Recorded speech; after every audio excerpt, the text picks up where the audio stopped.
to the tune of OPP. Minority by nature, no time for idle chitter chat and petty iterations. Teaming to me exponentially like I'm Barack's inauguration. Erratic calculations, nah, I'll runs the infinite. Only way I slow me down is with some calcing by a limit. They might no longer show the work to answer self-evident. Some truth should be proclaimed in the Declaration of Independence. Things not instantaneous can be approximated by adding up our changes till everything integrated. Word to my partners in calculus. Yo, you down with BCP? Yeah, you know me. You down with BCP? Yeah, you know me. Integral, grind exponential. You down with BCP? That's the way we rotate radiannually. You down with BCP? Down with BCP? You down with BCP? You down with BCP? That's the way we do things limitlessly. Down with BCP? Down with BCP? You down with BCP? You down with BCP? That's the way we do things limitlessly. Yeah. You down with BCP? Yeah, you know me. You down with BCP? Let's blow. Trying to keep it slow, like PJ. I was in the deepest dark swamps of Iowa, Illinois. I was doing my Commander McBride tale for the week, but I forgot what happened this weekend. I really feel like PJ would be proud of my new dance, but he hasn't. He's our resident defensive line coach for a Division III college now. So, wait a minute. The only thing is, what do I always tell you? What do I always tell you, man? I listen. I'm not. I don't believe everything that you think, especially when it comes to your dancing. Fair enough. Oh my goodness! You know I'm messing with you, brother. Yeah, I remember in the beginning I was doing this shit. Yeah, Mr. Roboto. It's not 1978. Now at least I'm getting the PJ vibe going, you know. It only took 3 years. Oh, let's just try that again. Here, come on. Verbally, audibly feasting, boy. Arithmetic, mean logic, metaphors more abundant. Got them feeling over the done it. Think you had enough for the moment. Good morning, yawn. Out of the bed, I crawl. I'm like, oh, dog, hold up. Bump into the thing, pull another thing. That's the rest of the song, by the way. That's the rest of the opener, by the way. But, yeah. Thank you guys for joining us tonight. As I was saying, PJ is coaching, so he might join us later, but I don't know. He was talking about he was in some pain, so I don't know, with something with his arm. So hopefully he's okay. And if he joins us, that will be a bonus. Carl is out tonight too. It's just Foster and I, and our guest Bearski is going to be joining us in a little bit. Paul from Bearskifilms. Man. We're good, I wanted to talk about, the fact that they cut Ian Wheeler and kept Jaylon Johnson. And now we learn about this Packers trade for Micah Parsons. And then Booker's injured. Yep, he's out for 4 weeks, right? Yep. I'm voting in this poll. Got 11 votes. What do you think? Actually, you don't know this. I was actually on what? I don't know. I was on some show the other night. Chicago Sports CSN. No, I can't. Tracks. I was on with Tracks for a little bit. He sent me a message, asked me if I could jump on, and Jahdae Walker made the 53. Jahdae Walker. Jahdae. Not Jahdae. I'm saying, look at now. I'm going to start a war because I can't pronounce somebody's name. Yeah, you bastard! You just up. What do we make it? 4 minutes. Let's save the Micah Parsons talk for later. Fuck Green Bay. Yeah. Let's get there. Screw them. Let's talk about Jaylon Johnson really quick. And listen, Bearskifilm is going to come. He's going to come in here and just destroy us. So let's get what we have to say in out of the way while we can still talk. What if we hit the chat real quick, and then we bring Paul on, and we bring Paul on and we mute him. Yeah, and then give our take, and then we have to take the beating that we get. Yes. Sound good? Yeah. Let's do it. Steve S. Bears need running backs. Thanks for joining us, Steve. Relentless Mikey. Armando Lara Jr. Steve Rogers, what's up? Thanks for joining us again. Grizzly Bear, Jay Grizz. Squeegee the man. Minister Charles Johnson. I can't do it like you do it. I heard you try when I was on vacation. I was trying to cover for you. It don't cut it. It just ain't cutting it, dude. How about it's Crimson, you dig? Here tonight. It's Crimson, you dig? That's such a great name. Thanks for joining us, Crimson. And I was Jay Grizz. Creighton. Wilfong. Great Wilfong. Dude, I moved into a different bathroom for this week. Oh, did you? Good for you. I got to change some scenery. Is the toilet a different height? Does it change the background? I don't even have the toilet in yet. I just crap in the hole. Yeah, good for you. You just you keep like a gallon of water next to it, because it's only this big. Just flush it down with the gallon of water. I don't even do that. I was wondering where the flies came from, but I figured that out. Prometheus is here tonight. Early in chat. Thanks for joining us. Thank you guys for joining us. We're gonna try to have some fun tonight, like we always do. Yep. I'm gonna end this poll though because I'm curious to know if we should.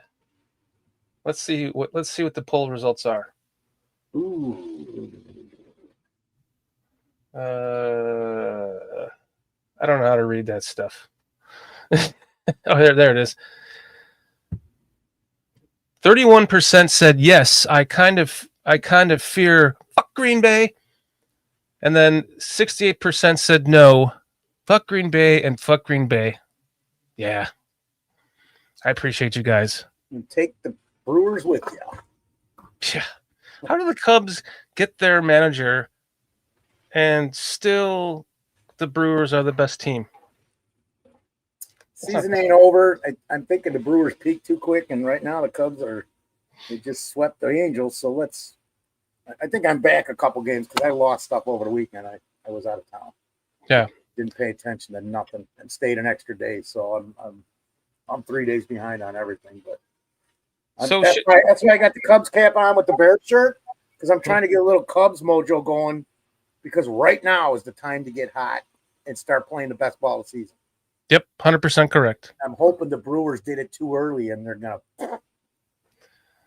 I'm sporting my cool Chicago shirt my aunt bought me for Christmas. That is cool. Because I didn't, when we were doing the members content, I didn't really look at it. That is awesome.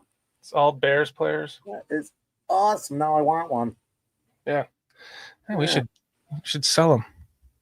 I'll sell one to you for $150. Steve, see, that's how far I'll give you mine unwashed. No, for free. No, that's your aunt gave you that, dude. I'd rather pay $150 for a brand new one. I'll find one somewhere when I'm ready. Do we have? I won't even, because I'm such a great guy. No, but just like I always say about trying to do the right thing every day, man. This stuff kind of always comes to all this stuff. It just comes to me. So and it don't matter if it does, because I can always shitting in your hole. You have no toilet in. Yes. I'm just gonna remove the toilet and shit right in the hole. Why? I'm just gonna bypass the middleman. Cutting out the middleman, man. It saves on the water bill too. It smells bad, but now I know it's a gallon that's flushing this motherfucker. It's still less water. Whatever. I don't know nothing, man. What we should do is bring on Paul, because we've talked to everybody in the chat. Mikey, Relentless Mikey. I don't know if we. Yes. Also, thank you to our members, Relentless Mikey, Jay Grizz, Steve Rogers, Cliff Victoria, who's not here yet, hopefully yet. We want to thank John S. Fuck Green Bay. Thank you guys. We want to thank our members. Prometheus is also a member.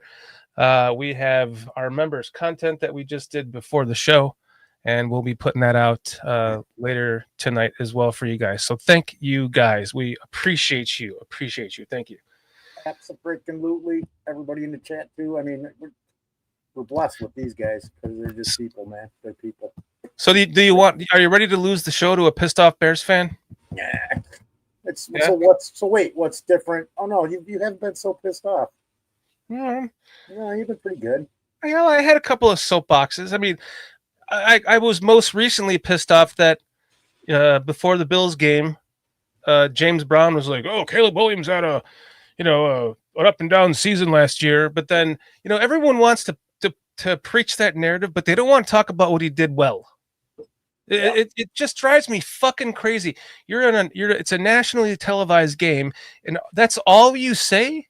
You can't follow that up with, well, he also broke, like 6+ rookie records, NFL and Bears rookie records. So, the ceiling he's got a high ceiling. They could have followed, but no, they have to just end it right there, and leave that with the fucking viewer. That'll get an up and down season. Viewers away, they won't get the clicks, man. All right, let's bring on. Yeah, let's bring on Paulie. I was just going to ask, who's MM a tip 1, 2, 3? I don't know if you caught that. I did not. Paulie? What's going on, guys? What's up, my friend? From Bearskis. Just getting people back down to earth. Yeah. He's doing. We are step level. We're like steps. Yes. Should I go down a little more? Or? No, Wait, can I just? I need chains, man. I need chains for the flag so I can lower it because this seat's up as high. Yeah, you need to be like you just pull some chains. You just pull yourself. Oh no, the flag needs to go down. I'm as high up as I can. Oh. No, Paul. I'll be right there. I'm gonna put it on the phone. I'll be over there and on show. We'll build a platform to raise you 6 inches. No, we'll put you in like one of those baby swings, and we'll on chains and or on straps, and you can just pull yourself up. We'll attach it to the rafters. You can just pull yourself up. See, you can't tilt the camera down. No, it's. Yeah, we look like the Russian dolls. This looks weird, and this is kind of what I got going at the moment. I'll get it figured out though. I'm doing so my. You're just gonna have to deal with me being shorty tonight. I'm shorty. So. Oh man! Really quick, I just want to address. I just want to address. MMA tip 1, 2, 3. People hated on me for saying, "Hey Parsons, dumbass optimistic fans, pulls is dumb." He probably meant get Parsons because H and Y are close to G and T. So I'm guessing he meant to say people hated on me for saying get Parsons. They're saying get Parsons. Okay, thank you. I was reading that like Ron Burgundy.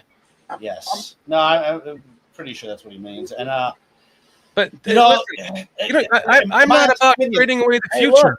Yeah, but here's the thing. Adams is in the it's Kenny. Never mind. Here's the thing, Shorty. It's at some point, Kenny. At some point, you're going to have to trade away the future, because you cannot stay mediocre forever, right? And so, that's a good question, dude. And your job is only going to last so long. So you get to a point where you go, it's boom or bust, right? Unfortunately, I think we're just a year too early.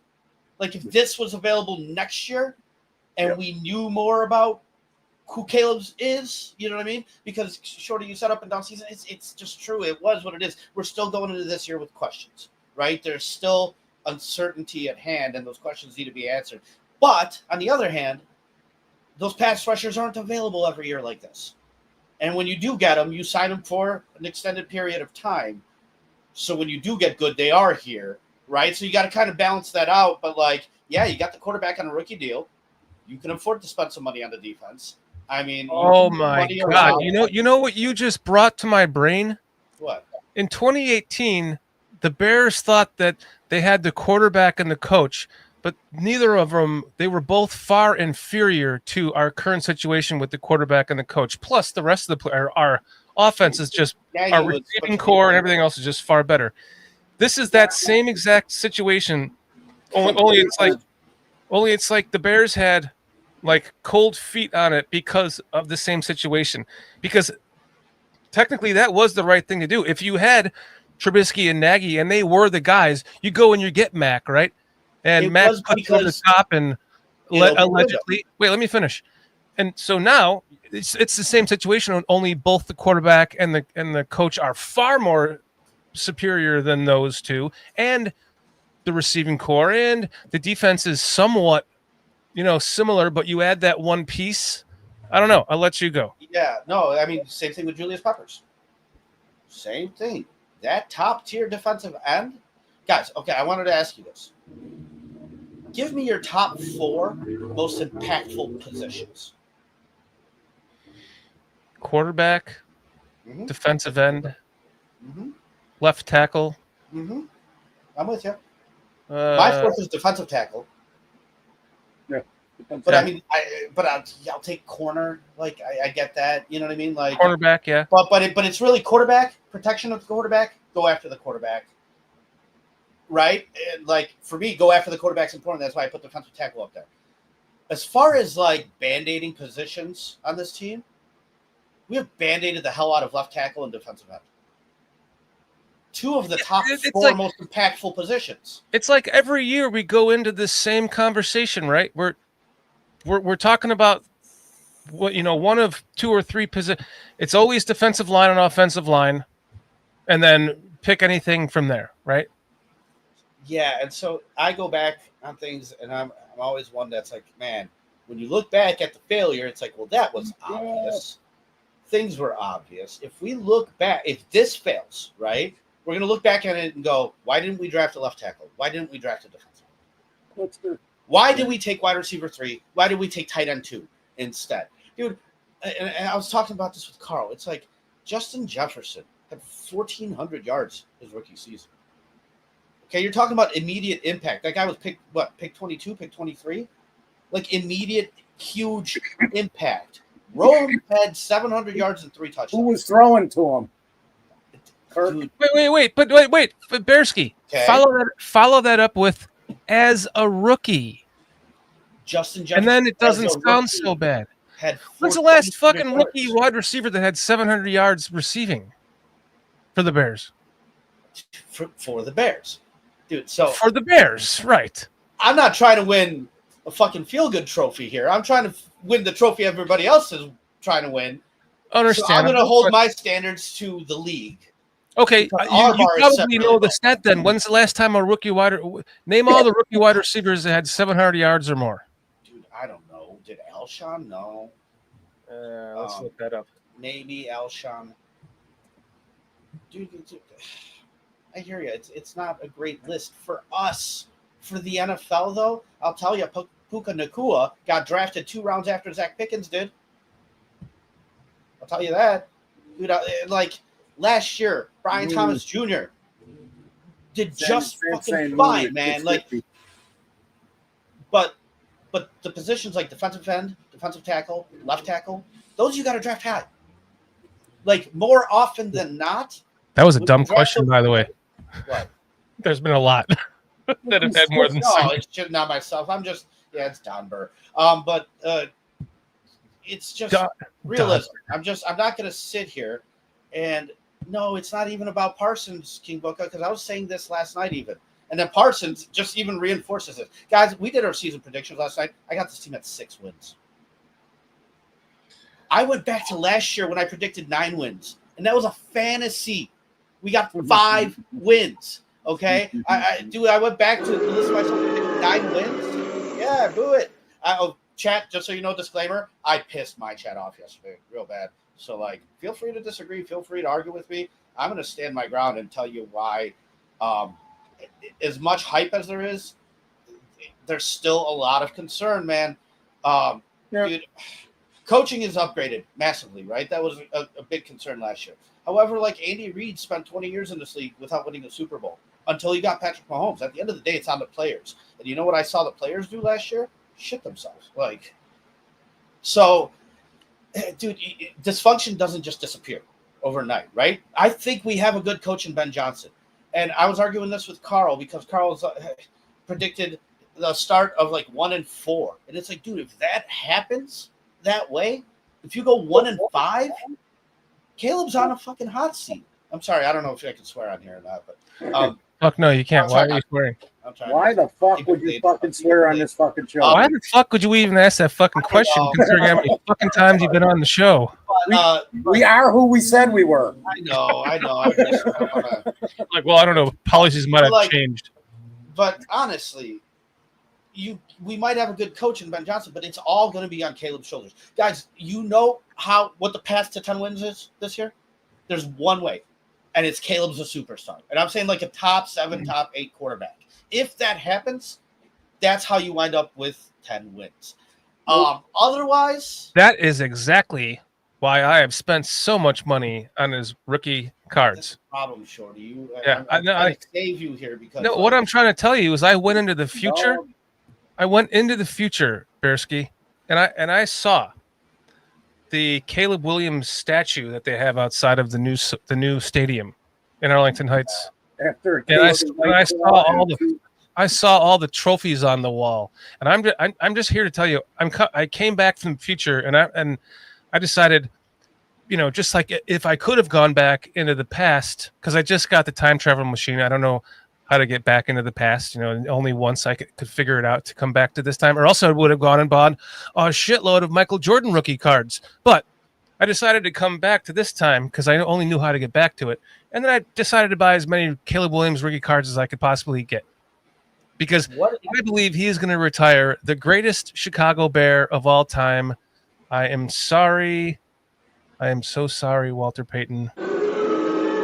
Yeah. And but even Walter would have admitted that he would want someone to become greater than him. And that's a bigger fantasy than me predicting 9 wins. I'm a big dreamer. So let's talk about reality, because reality is that Jaden Daniels didn't need time to click with his coach. He seemed to do just fine. Take a poor franchise and lead up. Dude, a couple of years ago, we're in the same situation as Houston. Okay, at the end of the year, they're a playoff team. We still need more time, right? And then we're in the same situation as Washington, very similar, and they seem to get it done. And dude, the Broncos were supposed to be the worst team. They seem to get it done. Bo Nix seems to do fine, right? But we just need. Oh no, we need new coaching. Okay, this year, dude, we're in a similar situation as I feel like. 1 second, Bearsky. Oh shit! I messed it up. Then I'll have some egg rolls, some tin ping dong, and then I'll have some egg rolls, some tin ping dong, and a glass of Zach Charbonnet to wash it all down with. What exactly has Caleb done that makes you so confident? Can you just lay that out for me? He threw for 3,541 yards. Okay. 20 touchdowns, 6 interceptions. He holds the Bears record for most passing yards without an interception. He holds the NFL rookie record for most passing yards or most passes without an interception. He holds 2 other NFL records, and they're both Bears records. And he had 6 comeback drives that were five of them were not wins. The final one was against Green Bay. Both Green Bay games were multiple comeback drives to win the game, but the first one was blocked. The same thing with the Vikings. The same thing with the Commanders. He had 3 drives in a row. The second one was, let me finish, was the fumble by a fucking offensive lineman playing fullback. That would have put them up a point. But no, the defense stopped them, and he went down and scored again and actually got that touchdown back. Things like that. These are not these are unique things that we see from any quarterback, much less a Bears quarterback. So for anyone to be down on him because they're listening to the national and fucking local media talking about all the bad plays, and they're not talking about that. Let's keep going, because there's more games that he did that in that we lost. So, you add all that together with this shitty, incompetent coaching staff that should have been fired last year. And I believe if they would have done that, Ben Johnson would have left then, because he wanted to be a Bears. He wanted to be the Bear. He's a Cub. He knows about the Bears. He knows Chicago. They know Chicago. Right. And then he loves Caleb as well. So I believe if they would have fired him last year, I would have been pining for Harbaugh. But then when they would have gotten Ben Johnson, I probably would have shit all over that at first, and then I would have been like, "Wow, this guy's amazing." Because I'd still go with this was all worked out a year ago, man. Yeah. So all of that combined, how could anyone not have nothing but like overpouring hope for this quarterback, considering what he did with that team and in overall in general? I hear you. So you can't. You're the quarterback. You can't kick the field goal. You can't go out there and defend the Hail Mary. I get it, right? From his position, from what you asked him to do, yes, he performed in some clutch moments. He put you in position to win some games. Yes. What gives you concern about Caleb? His Or height. is it all just green lights and rainbows? The only thing that gives me any concern is his height. I feel like maybe some of his balls were they floated a little bit too high and were overthrown because he's trying to get it over 6'7" guys, 6'5", 6'6" dudes. That causes the ball to float coming out of your hand when you're trying to get over. So that's my only concern. So only concern. So like when you're talking about NFL record, Really talking about 68 sacks preseason. doesn't really. let me finish. If they can create throwing lanes for him with the offensive line geniusness, then it's like Drew Brees. He was the same height. It's not like it can't happen, but you have to, like, his arm is strong enough that you can drop him back 15 yards and he can still throw it 60 yards for a 40-yard completion. Okay. Or a 45-yard completion. So there has to you can't make him a pocket quarterback because the pocket is too tall. So that you have to spread him out a little bit to get over the line. And that's if there's one thing that's going to fuck him up, it's going to be they're over trying to turn him into a pocket passer, which he's just any quarterback that short is too small to be a pocket passer, unless they make they create the passing lanes for him like they did Drew Brees. I'm done.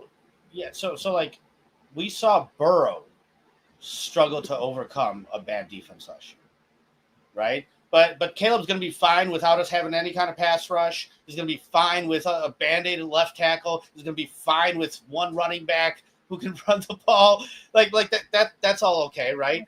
Dude, we've invested so much into this offense, so much, that we're expecting the offense to carry it without many excuses. And when I look at this division, man, you can make a case for the Packers getting better. You can make a case Vikings still being good. You can make a case that the Lions got worse, but at the end of the day, they were really damn good last year. And then you can make a case that the Bears got better, but that's the hardest one to make out of all those. That is the hardest one to really buy into, man. It is. Like, we were fourth in the division. We got 5 wins. Guys, let me just remind you, last year, okay? Let me just give you wins and losses, okay? First game, win. Second game, loss to the Texans, loss to the Colts. Win against the Rams, win against the Panthers, win against the Jaguars. And then you have loss, win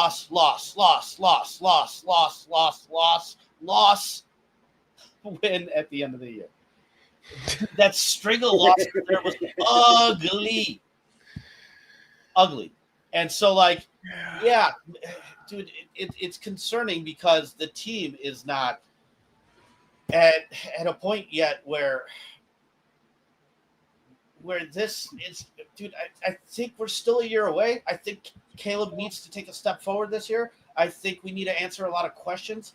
I don't think we're making the playoffs yet, man. I'm sorry. No, the crack pipe, man. That's for Carl.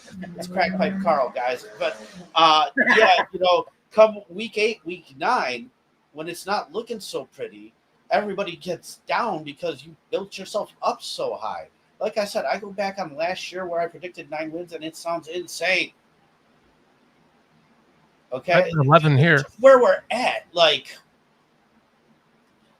And I don't know. I'm finding it hard to really, really buy in that all of a sudden, all this dysfunction that we've seen and everything like that is just going to miraculously fix itself. And like David brought up this point. He's like, what makes you think we're going to beat the Vikings? I was like, okay, well, because we did play them well. Right? Like last year we took it to overtime and only lost by 3. So, like, yeah, maybe we're not that far. Maybe we could turn those close games into wins. But, like, let's not pretend that there isn't a lot of work to be done. We've seen more dysfunction than success. And all right, guys, and that's the show. Yeah, all right. It's almost like Carl's here. I can't hope you're good. Trying my best. Until I see it. I see that execution, like it's got to come together because to me there are still red flags, still things to be concerned about. Like, dude, if Caleb goes out there and starts getting sacked like 5 times a game again, it's not going to last. All right, Foster, do you have anything else to say? Like, yeah, because I've been sitting here. Cheer me up a little bit. I've forgotten about 10 things I wanted to say in this. Sorry, guys. No. Don't. It's nothing serious. So let's go. Hey, you haven't gotten pulled yet, Bearski. Let's just go with this. So I'm Caleb. To me, Caleb doesn't have to be a superstar. He doesn't have to be. Okay. We've got more talent than we've had in 15 years on this freaking team, offensive wise. And correct me if I'm wrong saying that. Do you think that? Could you agree with that statement? Yeah. I agree. Yes. Okay. I agree that there's a lot less holes to fill than there's been in a long time. Sure, certainly. So, just starting with that, I don't think he's got to be the superstar.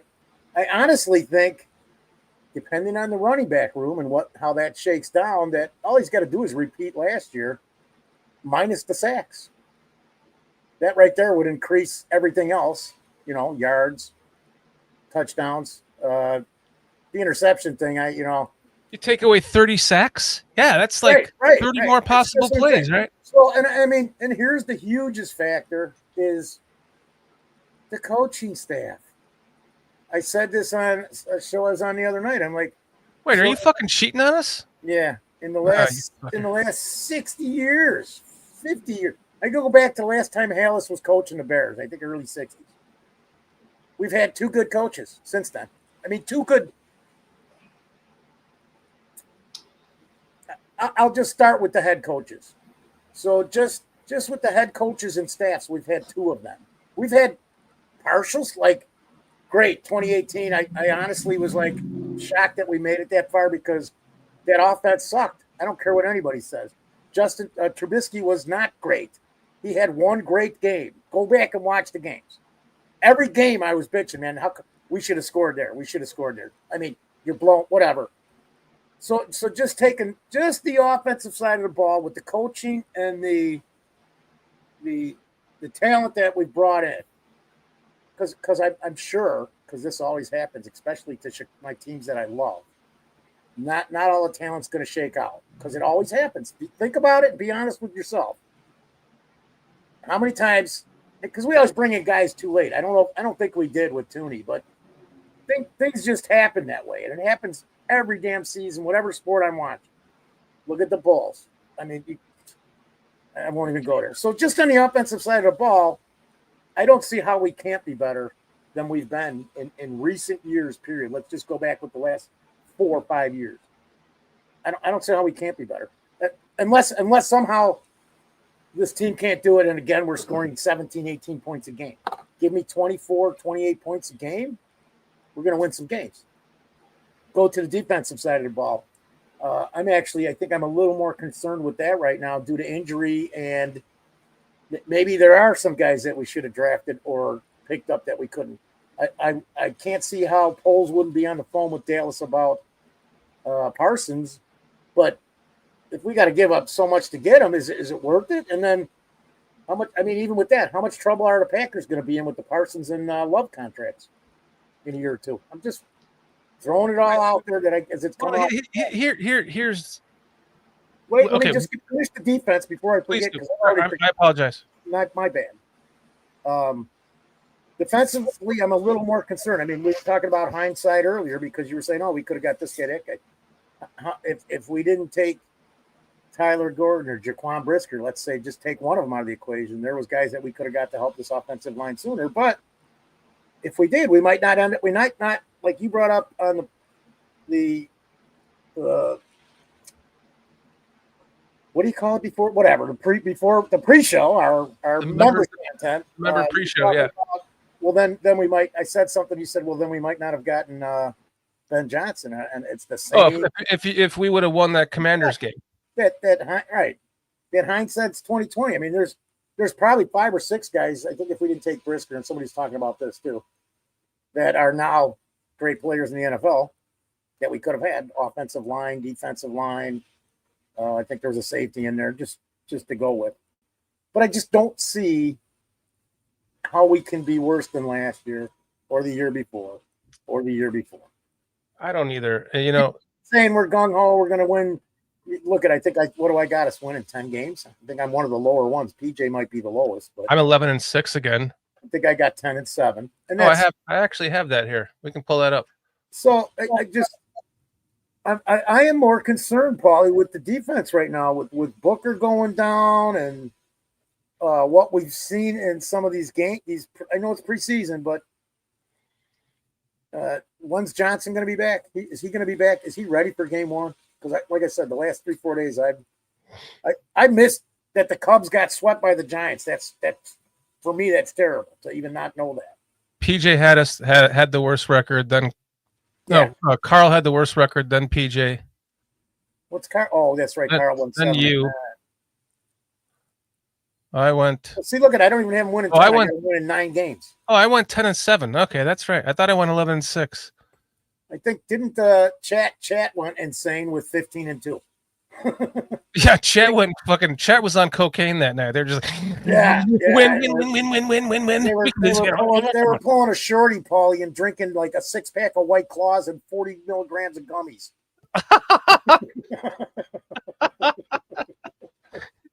So thank you, Creighton. I thought so. I just wanted to make sure, man. Yeah, JJ is ready for week 1. So I mean, there's just.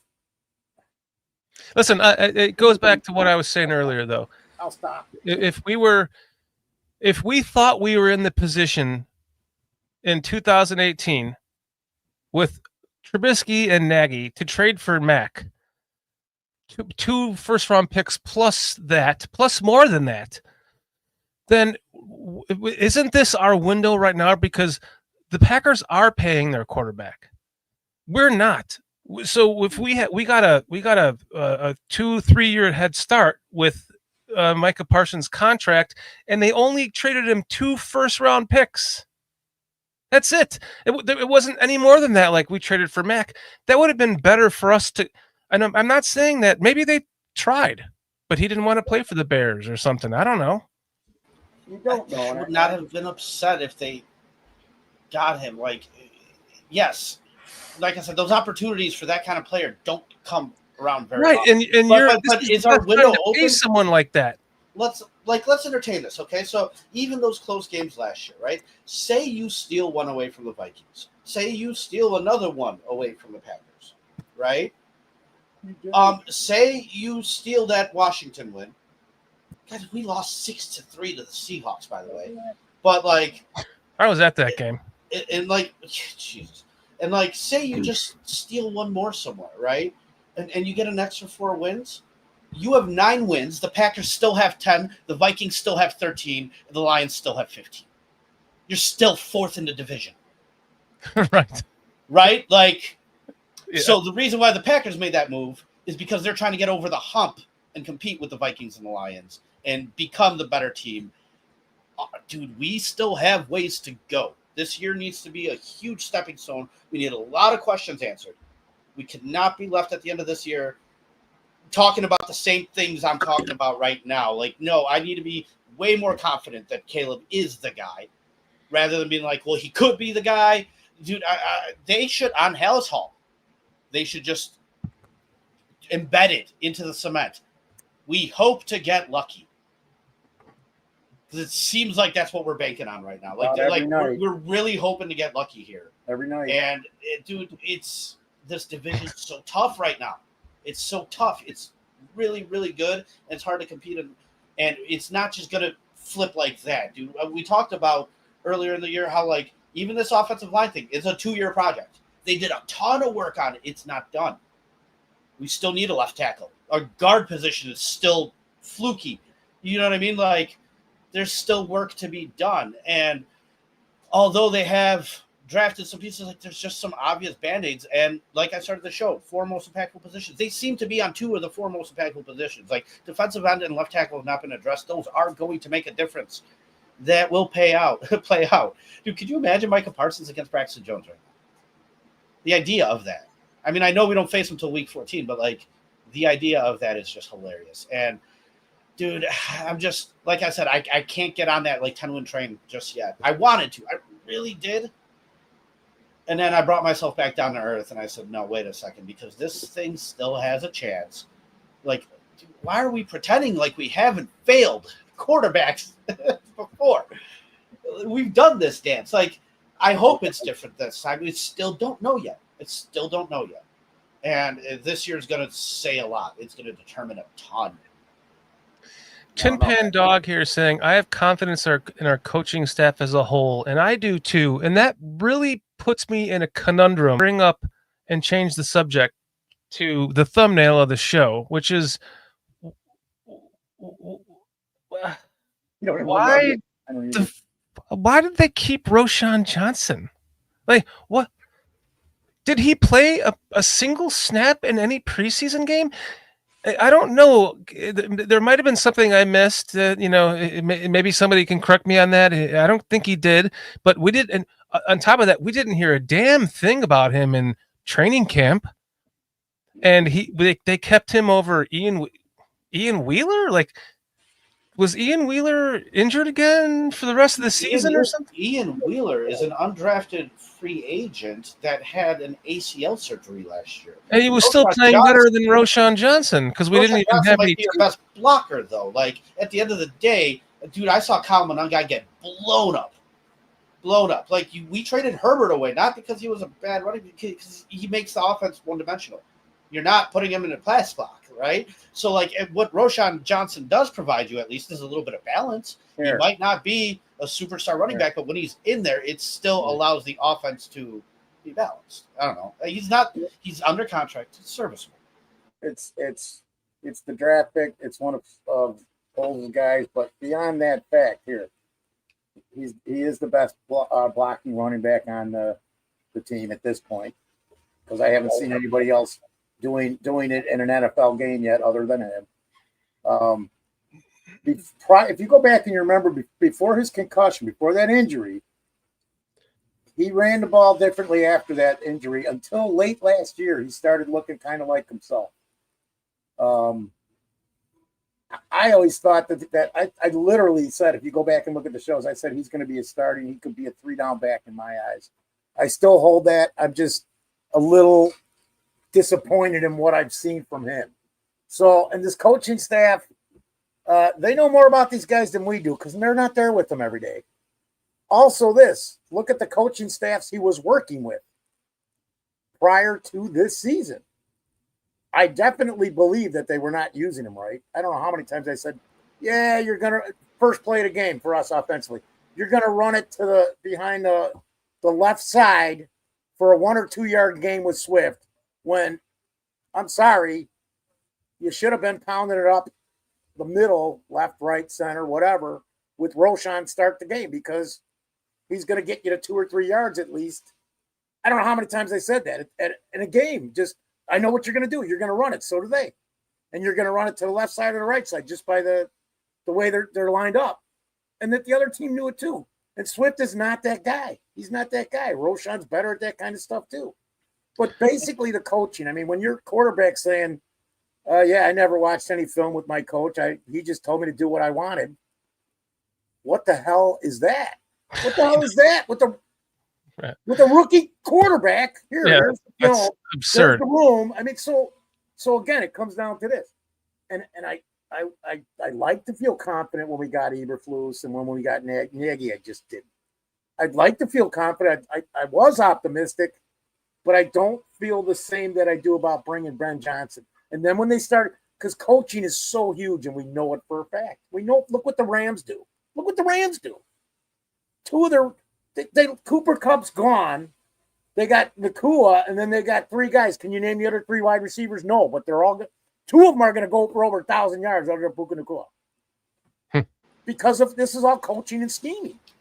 Yeah. So then they get Johnson, and he starts bringing all these guys. How could you not be more optimistic than I've been in 15 years as far as coaching staff? I actually am truly behind this coaching staff going, okay, now, for the 3rd time in my life, I think we're going to start building a team that can have a 10-year run. I want to talk about what we did with Lovey, and we haven't done it with anybody since George Hallis was coach. Boy. Facts don't lie. Go, Shorty. Yeah, boy Boogie. Thanks for joining us. Haven't seen you in here before. Thanks for hanging out with us tonight. Yeah, boy. Roshan is good. The last coaching staff didn't know how to use him. They used Doug Kramer on the goal line. That goes to your point. That's why I wanted to bring that up. Just, it's coaching. How many more games would we have won the last 3 years if we had a better head coach?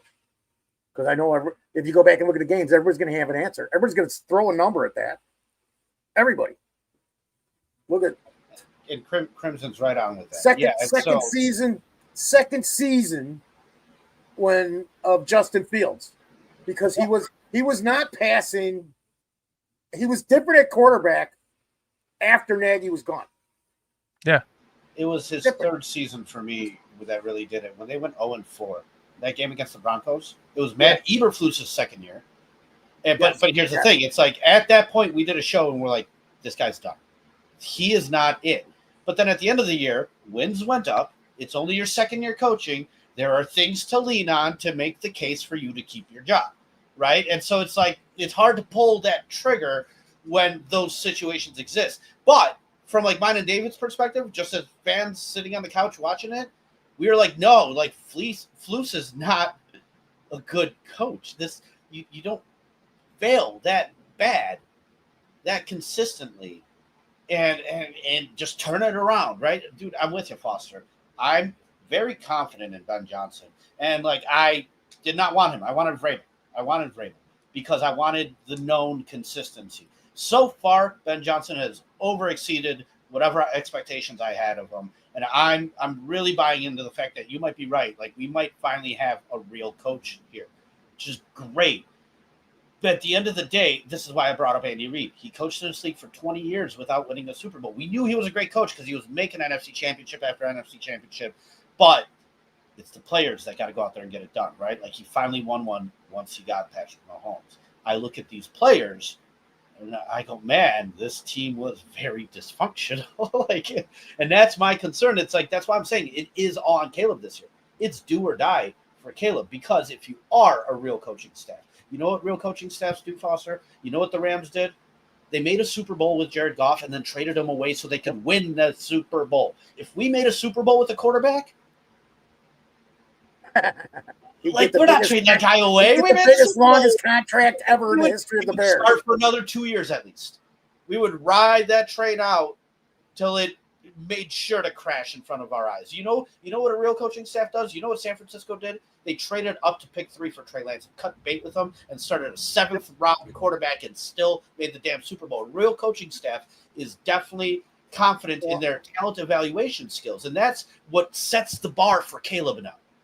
Right? So now it's like, Caleb, you have to be this good, because if these guys are a real coaching staff, they're going to hold you accountable. Right? So that's what I'm saying. And it's do or die, dude. It is do or die this year for Caleb. I'm just like, hold on, I got to do this. Brian Gilmore, who's down with BCP? What's up, Brian? Hey. Hope you're good, man. It's like Danny. this though too, Yes. because I say this a lot, and a good coaching staffs don't do this. They don't bullshit themselves into keeping a guy because they drafted him, or and I'm talking general manager right down the line, like you said, San Francisco, they trade up to Trey Lance. Nope, no good, done. So I mean that's the kind of stuff that has to be done. Now I don't know if Poles and Ben Johnson are making mistakes with guys right now, and we could even just say Roschon Johnson. But you said I can't remember if you said you thought you were better off with Roschon or not. No, I'm for keeping Roschon because Right. who else? Who are you replacing him with? Well, Like, did Wheeler get picked that's up by it. another team? Did he What? get picked up? Is he somewhere else? Wheeler? Nope. No, you Not could that go get him not that tomorrow. I'm if you aware of. wanted. Yeah, you could still get that guy tomorrow, right?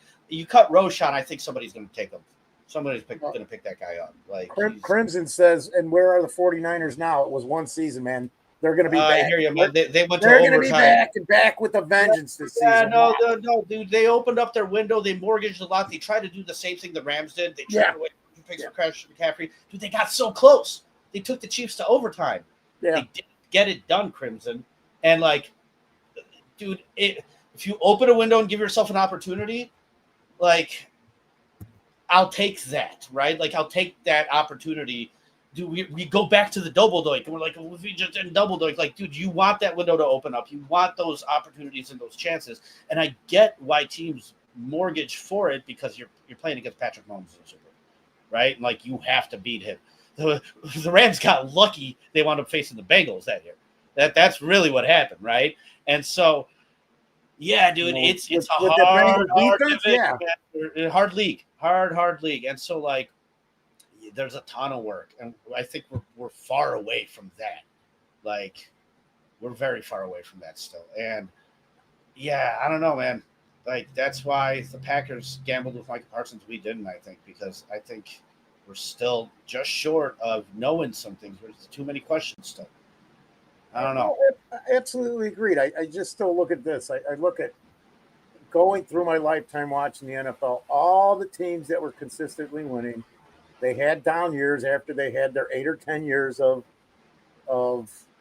making the playoffs, maybe a Super Bowl, that kind of thing. Having a good, solid team for 8 or 10 seasons, you're going to have a couple bad ones. But they all took, and the Steelers are the greatest example because they started in 69, and by 75, they were winning Super Bowl. But it took 6 years to rebuild that team, man. 6 years. I don't want to go that long. But on average, it's going to be 5 years. And you got to be honest with yourself. I mean, I'm sure because I know Poles did everything he could to make this a jump start after that first season because the contract situation is a mess, as we know it. Oh, and Shorty, Creighton Wilfong said that Wheeler's been injured wave because he's reverting to IR or something like that.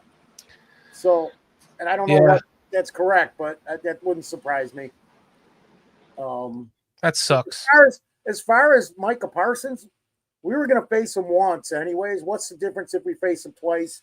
Besides, he'll be injured at some point this season, and he's not going to help the Packers as much as everybody thinks. I just got a gut feeling about that because they have other issues. Now that they signed him, they have a couple other issues on that defense, and it's basically the line. And then, I don't know. I'm just – what's the difference? We were going to play him in Dallas. We might as well play him twice with the Packers. And you think that Ben Johnson isn't aware that Micah Parsons, he's probably heard it the minute it happened or probably knew before the trade. They're going to trade him right now. He's going to Green Bay, coach. Okay, no problem. We might as well play him twice with the Packers. Is that what you said? Wait, what? You said we're going to play him against the Cowboys this year. We might as well play him twice against the Packers. Like, really? Hey, don't believe everything that comes out of your mouth. That's right. But I had literally said, fuck it. We were going to play him once. Now we got to play him twice. Just win. PJ said it in there earlier. Just win, baby. Just win. Makes the Dallas game easier. That game's sooner. Yeah, week 3. I'm more concerned about I need a hot start here, man. I need to go like 2-1. Or 3-2 by week 5 is a necessity. Like, I don't think don't think we can start slow and then expect things to just fix themselves. I think we start slow. That's going to create more problems than anything else. I don't know. I think this team's got to come out and show that they're ready to go. And you got to motivate these guys and create, the mindset in their heads that there is an opportunity this year. Because, dude, it is the NFL. The talent levels are so close. They are, right? But yeah, dude, we've been struggling consistently for the last couple of years. Yeah, Shorty pointing at it too. Sorry. King Buka says Cowboys and Green Bay are the same damn team. One just plays in a dome. Absolutely. Yeah. Yeah, no, Crimson. I hear you. Crimson, for our audio listeners, Bearsky, Crimson, it's Crimson. You dig? Says at Bearsky, I agree, but this ain't the last 5 years, is it? New president, new GM, new head coach. George McCaskey finally took his hands off. Meaning I think what he means by that is, he inherited the team now. There's no there's probably a little bit of a weight lifted off with Virginia, Yeah, because he was going in about the 49ers. Yeah. And saying, where are they at this year? And it's like, dude, I get that. They're not in a good spot because they're now suffering for the gambles they made for that window to open up, for the draft picks they spent and everything like that. And they didn't win like the Rams did, right? So, but I said I'd still trust what they did in the last 5 years over what we've been doing in the last 5 years. And so, I think the 49ers are not in a good spot right now. But the whole point of that thing was just holding quarterbacks accountable. They were still willing to cut bait with a quarterback they traded up to pick 3 to get and started a 7th rounder. And they made a Super Bowl with that 7th rounder. They didn't skip a beat. So, it's more about that than comparing the actual, organization to organization. I think we've been doing two different things, but I do know that the 49ers definitely have a good coaching staff. I would take Kyle Shanahan in a heartbeat. Over Ben Johnson right now? Ben Johnson hasn't done anything. Yes. Right? Ben, I might have a different answer for you at the end of the year. But I also might have the same one. Ben Johnson still has everything to prove. Kyle Shanahan has proven to me that he can coach in this league. Andy Reid, dude, he was... Get out of my head. When Andy Reid got let go from the Eagles, somebody can won the lottery. You know what I mean?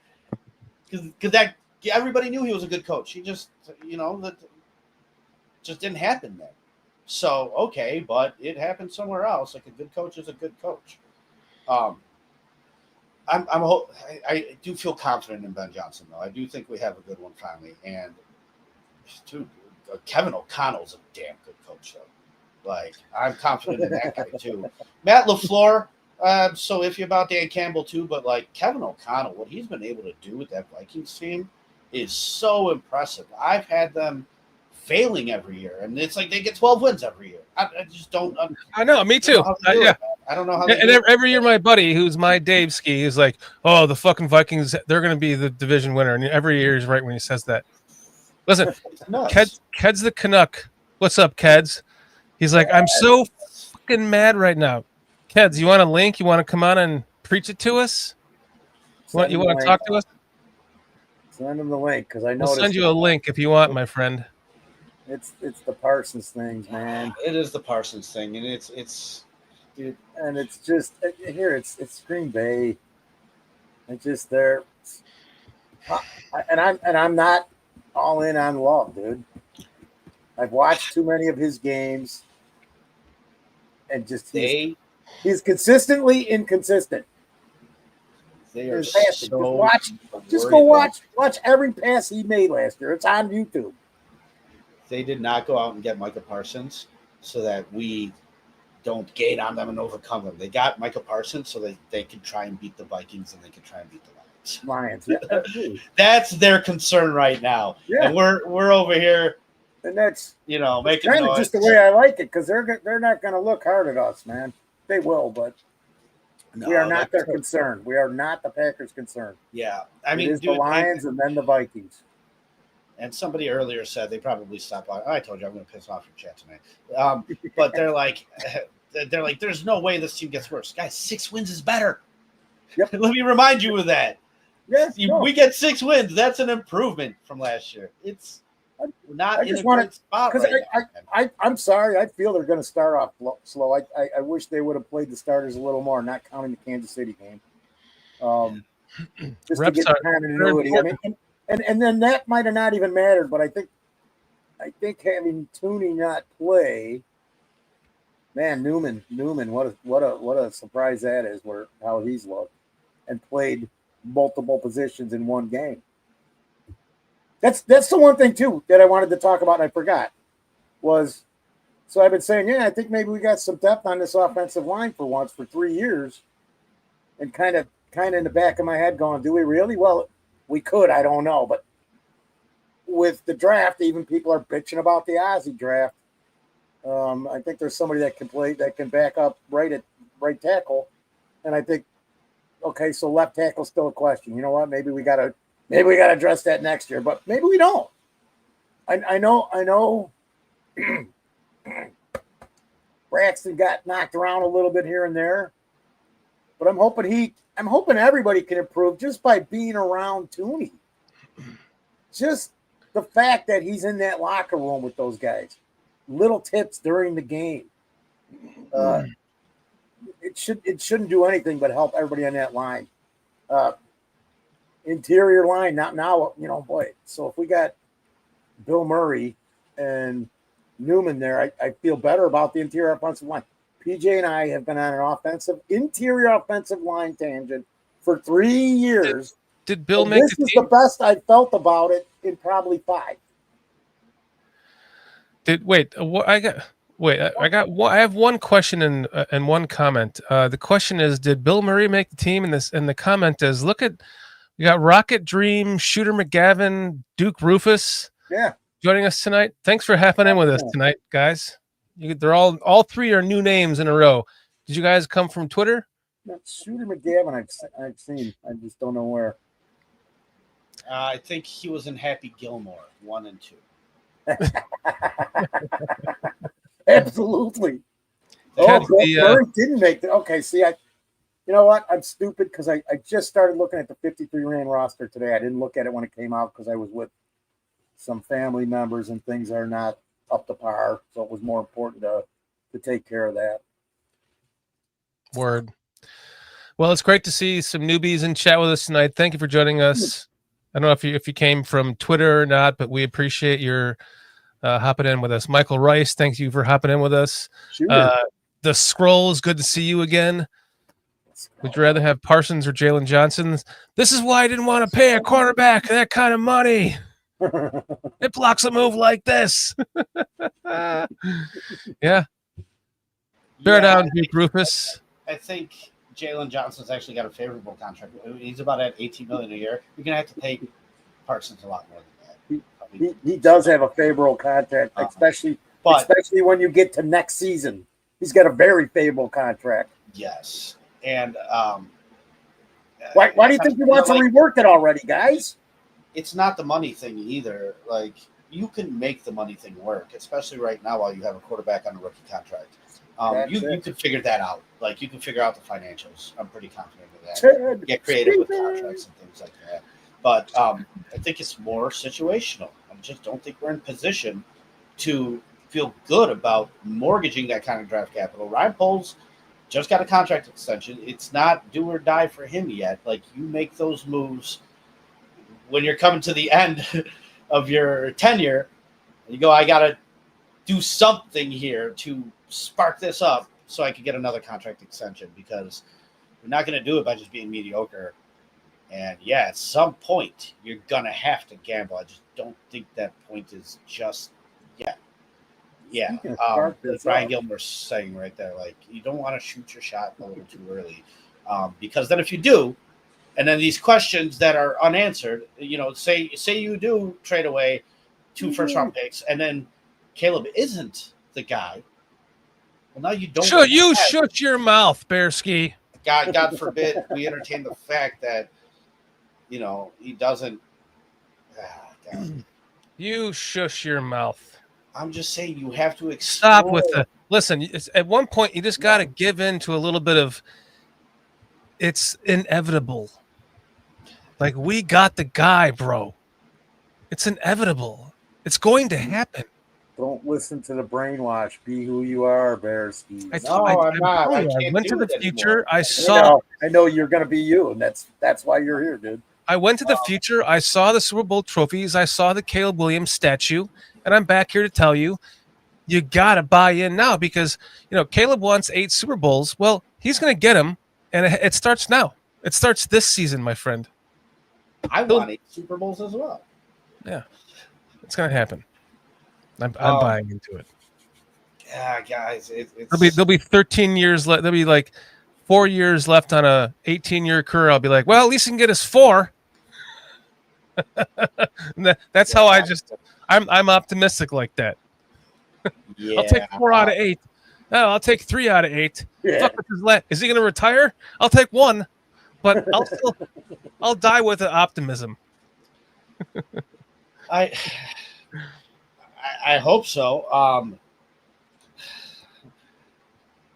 We can get back to that question. Like, dude, Yeah. it's just when you look at the beating he took last year, 68 sacks. Yeah, that's not good. Not good, man. No, it's not good. It's actually record tying, terrible. And who He's in the still past standing. who in the past has crawled back from that though? Like that literally destroyed.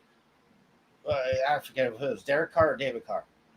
Oh, okay, but did David Carr have? Did David Carr have 3,541 yards passing, 20 touchdowns, and 6 interceptions, and break like 5 or 6 rookie records and NFL records? I hate to break it to you, but like 4,000 yards is not some unachievable goal for the rest of the NFL. Right, but We're acting like if we 41 get as a rookie 4,000 is yards, it comes with 10 wins. That's not Yeah. the case in today's NFL.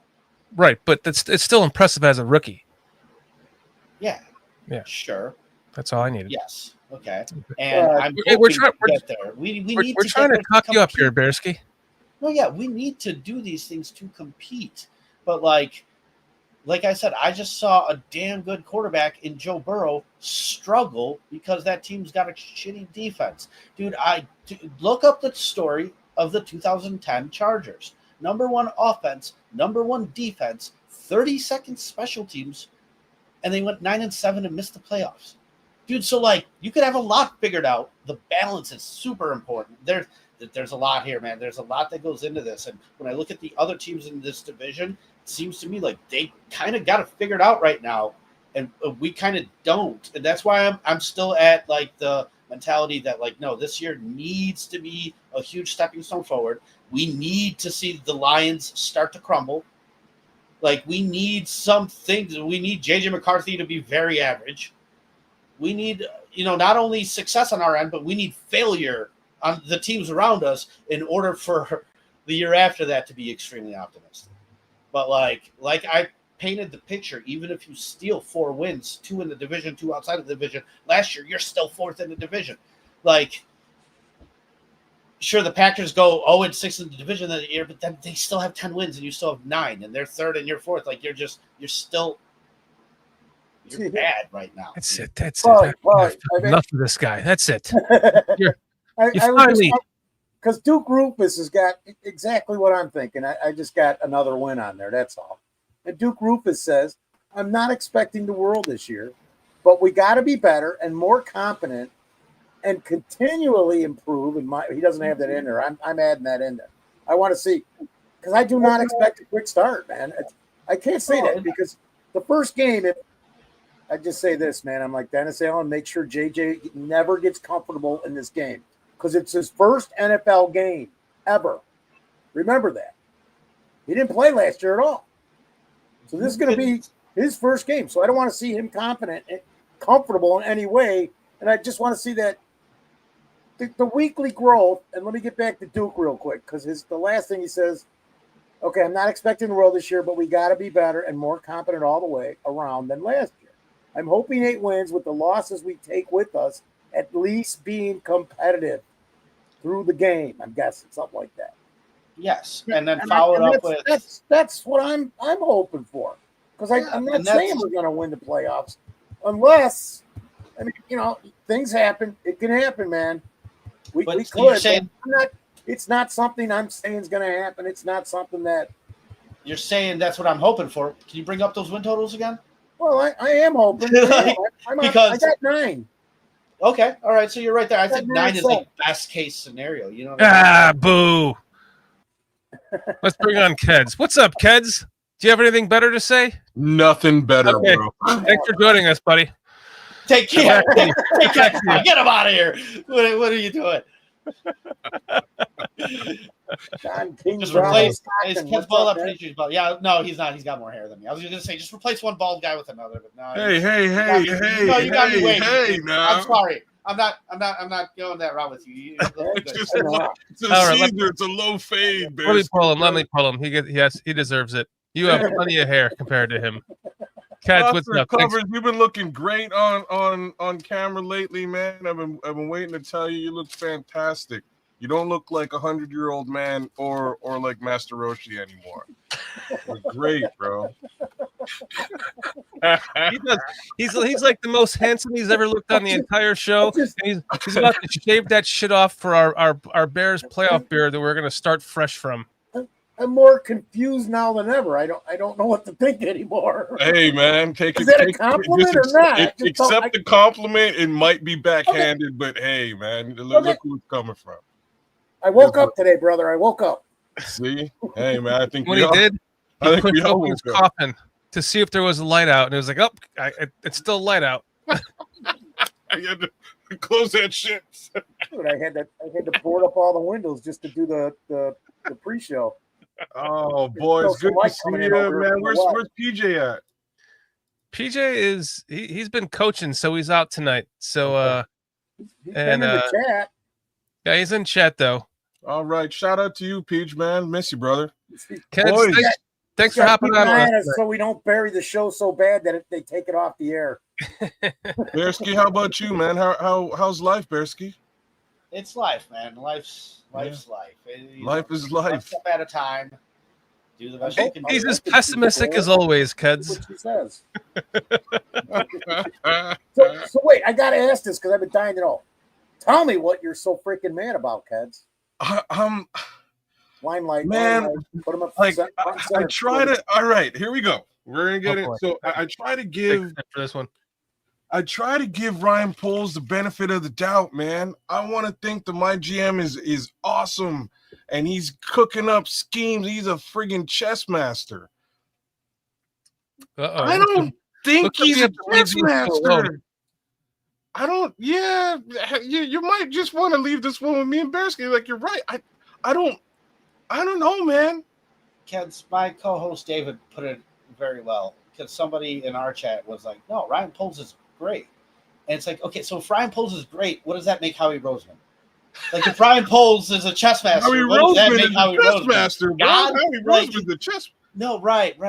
So what we have right now is an average GM. That's what we have right now. And it gets to a point like I see the GM thing in phases. Parsons It wasn't gets to a coming here point ever. where That's you know okay. there's the first phase is cleaning up the mess and getting to a competitive position, and then the second phase is, like I said, you're going to have to gamble at some point in order to not go just- over the top. You know what I mean? Maybe we're still a little too early for that, but it's coming. If we're zeroing in on the Parsons thing, I know everybody really thinks I'm pissed off just because of Parsons. It's really funny, man, because like this morning I got up and I just started. I was like, man, I just feel like writing a blog today, and I started writing this blog, and the blog just started to get mean. It was just like here's the list of things that Ryan Poles has screwed up. Because like my last show we were just on, we've been doing shows all week. Last show I was just on, we were talking about Jalen Carter, and in my opinion, I think they might have screwed that one up. That's just me. And so I woke up this morning. I was like, man, I'm gonna write a blog, and hey, the people say yay, people say nay. Is what it is. I just when it comes to that particular selection, I look at it and I'm like, you dodged a bullet. You went out. You got a bunch of capital. but like it came back to you, and that's destiny. And you looked destiny in the eye and you gave it the middle finger and you went off on something else. It's cool. People think differently. I'm just saying, I woke up this morning, I started writing a blog, and my blog started to look mean, man. It was like Jalen Carter, Chase Claypool, Nate Davis, Velus Jones. It was just a litany of mistakes and misfires. And I'm not even sitting here tonight saying that my guy should have got Micah Parsons, to cut more to the chase. Because maybe y'all, maybe King Booker in the chat's right. Maybe Micah Parsons was never coming here, and that's cool. But I think Ryan Poles could have done everything humanly possible to raise that price on the Packers, because the Packers would definitely have raised the price on him. No two ways about that. They would have been in the mix, in the conversation, saying, hey, like 3 firsts then, right? Three first-round picks and a couple more players. Well, don't you think Ryan that Clark- don't you think that if they did get into the mix with the Packers, that the fucking, where'd he come from? The Cowboys, they would have wanted to take the Bears trade because they assume that they're just going to have a better pick in the draft each year? Or is this telling that they believe that we have a better team, a better offense than them, and the Packers are going to give them the better pick? That's kind of a good question. It is a good question. I don't right now. It's funny because I'm looking around the league, looking around some of the analysts. They're not looking at the like as of 5 p.m. today, maybe, or whenever this trade went down. They weren't really looking at the Packers very well. I was watching Greg Jennings today, very upset at his co-stars, his counterparts on their show. Saying like y'all got the Packers either 3rd or 4th in the division across the board. This is crap. Like he was not happy about it, and I was in full agreement. I think the Vikings are going to have a hard time with their new young quarterback. Mind you, he has had a solid year to sit and learn, so it might be the exact opposite. We don't know, but folks are speculating they're going to be at the bottom of the division. Same thing with the Packers up until something major just happened. Now, I don't know if the impact that Micah Parsons is going to bring to Green Bay is going to be that much heavier than what Kenny Clark had been bringing. He's done a great job over his tenure as well. It may be 6 and 1/2 dozen of the other with respect to actual statistics and output at the end of the day. So I'm not that worried. I'm not that upset about it. But real talk, sometimes as a GM, from a GM perspective, you got to play defense. My guy let Josh Jacobs go over there last year too. And that shouldn't have happened either. We were in the running back market, top talent out there on the market. And instead of spending the money on the top talent, he let it go next door so we can go and get run down twice a year. You got to play defense too as a GM. It ain't all just skill position players. You got to have you got to fill the holes on the roster. And for some reason, my guy has been skipping over them holes for the last 3 seasons. Yeah. He's using Band-Aid fixes for the holes. We got 15 defensive ends, and I'm not sure if any one of them, including the 2 he's paid, are like the guy. Like, yeah. I don't know if they're the guy. And Dale doesn't excite me. Dale, I don't think Dale excites anybody. When that went down, everybody was sort of like, who? Okay, well, maybe they. And this is what I mean by like benefit of the doubt. I sit back and I'm like, I'm not paid to be a professional GM. You know what I mean? So I expect that this guy knows some shit I don't know. That's where I'm at. But I don't know if he really knows some shit because I don't see it with Dio. And I'm starting to see a little bit of decline in Montez. But I am starting to see great things from Austin Booker. So I'm excited about that. Unfortunately, he's now on IR, right? You're with me, Shorty, right? So he's on IR right now. Man, it's a rough little situation. I just think my guy has to play a little bit of defense with those guys up north and make sure that if there's a battle, if there's a viable, a viable body that you could bring to Chicago and they're in on it, you might want to play a little defense. Like, shut up, Don. Y'all should be playing some defense too, because you're about to figure out that your quarterback ain't a guy anymore. He doesn't have the offensive coordinator he used to. I'll keep saying it all year round. You're about to figure it out.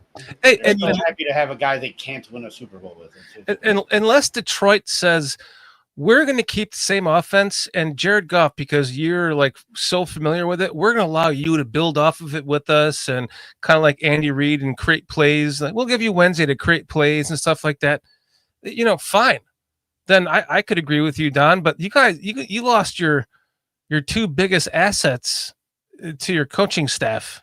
Next to your head coach. And not to say that your head coach can't replace them just as easily, but time will tell. You're kind of in the same boat as we are. You're like starting all over again. So your confidence level should not be as high as it would be had you retained both coaches.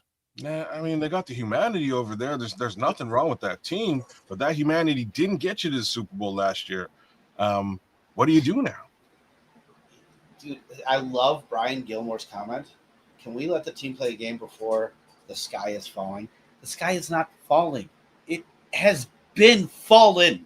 We're trying to put the sky up there. Like the fact that we, like I said, just naturally have this team higher than they actually are for some reason is mind-boggling to me. Guys, we're fourth in the division with 5 wins last year. Let me remind you of that. To kind of just piggyback off what you're saying. Montez Sweat had 5.5 sacks last year. 5.5 sacks. That's pretty pedestrian. That is our number one defensive end. Dude, the Vikings, Van Ginkel had 11.5 sacks. Damn. Jonathan Greenard had 12 sacks. And by the way, guys, didn't they add Hargrave and Sweat to the mix now? Yeah. Hey, you know what? Let me just put like a little give me some sunshine, Shorty. Hopefully that's where you're going. Let me give you a little sunshine, okay? All right. Here's the thing. We are undefeated right now. Okay? So until we have any reason until we have a defeat or multiple defeats that gives us a reason to truly feel like we are defeated, then let's just treat this like it is. Well, you're right. 5-12 makes me feel defeated, Shorty. Listen, you can. That's fucking last year, dude. It happens all the time. You go into a new season with a new head coach, and nobody knows what they're gonna run. Nobody knows, and then boom, next thing you know, you're 3-1. You're 4-2. Bet it in the wall. We're hoping to get lucky. We're not hoping. We're always hoping, my friend. I guess I should say we're always hoping. And right now, because we're undefeated, our hope should be high. Let's allow some bullshit to happen, some losses, some bad coaching, some bad players, let's allow that to evolve and allow ourselves to just take this next 2-week period and have optimism, because we are truly undefeated.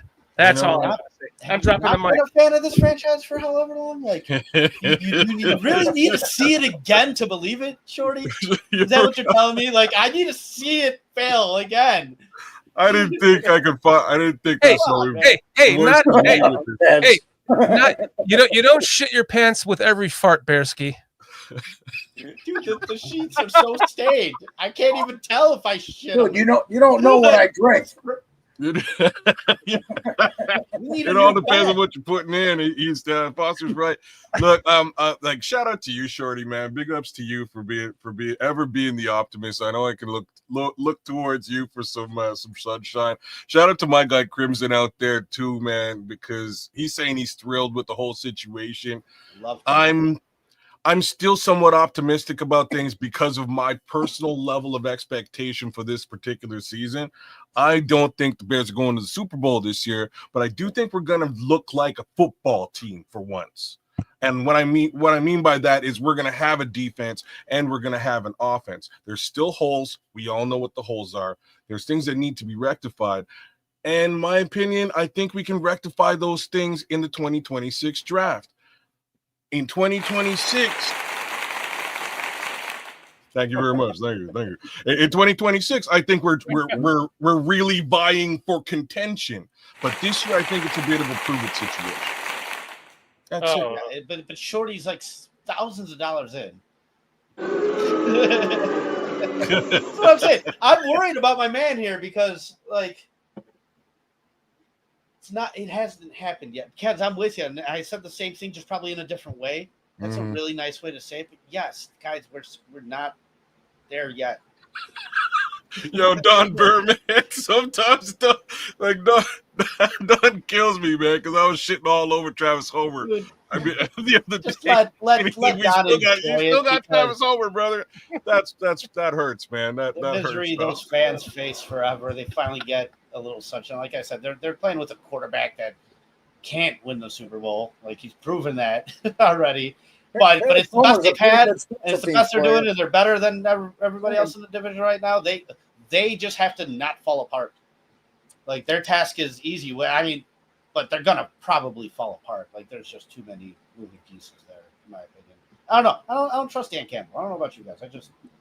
I trust Dan Campbell to be Dan Campbell.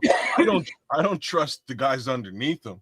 I don't. And like, big ups to Aaron Glenn last season. As much as I hate giving props to Detroit, but his defense from a personnel perspective kind of fell apart, right? Like, everybody was hurt, bodies were decimated, and somehow he still kind of kept the ship afloat. And see ya, Aaron Glenn. Now he's gone. I don't know who keeps the ship afloat in this situation, or if they can. Let me ask you this: do you think that the overly aggressive defense that they've been playing through training camp, which is like been unheard of from, through all of the journalists who have been coaching or who have been following the Bears through multiple, a decade of training camp or more, never seen anything as physical as this. Do you think that it has anything to do with injuries? And could it have something to do with how Detroit coached as well, losing, they were down to fucking guys they signed off the street last year going into the playoffs. I see what you're saying. That was kind of my worry, hearing that they were being that aggressive. It's like, but it's kind of worked not putting that tax on your players' bodies in practice, so it did create a window of opportunity. And like I said, whenever you can create that window, I think you have to take it. I mean, I think that window is closing on them. I think the Vikings and the Packers, unfortunately, are in position now to sit there and try and have their windows and their opportunities open, whereas the Lions' window might close. And we're still like,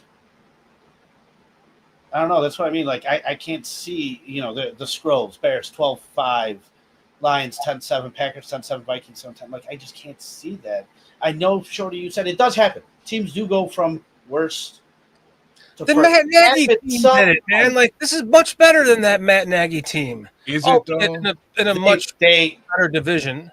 But they gambled a lot, man. They have a better quarterback, kids. They have a better coach. They have the skill players are better. The coach is better. I'm not sure the defense is about the is same. better. Oh, no way the defense is that. Minus Mac. Minus Parsons. Minus Parsons. It's like we have a solid defense. Much like Flus's situation, the way that this defense works, again, you got to get pressure. If he's going to dial up pressure, I'm interested. I want to see it. I'm hoping for some specific things like Tremaine Edmonds. I'm hoping we see the real Tremaine Edmonds this time. The real Slim Shade. I think we'll see the real Tremaine Edmonds underneath DA. Hopefully he unleashes him, and with him being injured as well, I think we're going to see something we never saw before, and that is the emergence of Noah Sewell. Again, if these guys are being deployed, as well as Kyler Gordon, on blitzes, we may be able to, create our own pressure outside of the actual edges. So I'm not out. I'm still interested in what could go down, mainly because I know they're going to dial up pressure from the interior. That's going to happen on its own. That's been improved. So if we can be a little bit funky, and that's what DA does, maybe some nice stuff will happen in the backfield, but the way he handles the secondary is man. It's a man situation. So if you're not getting that pressure and you get burned, like, and we just saw this with Kansas City, he was manning up. He had these guys manning up against the fastest man in the NFL. And unfortunately, he might get behind you. And if he does, it's a problem if there's no pressure on Patrick Mahomes or any quarterback.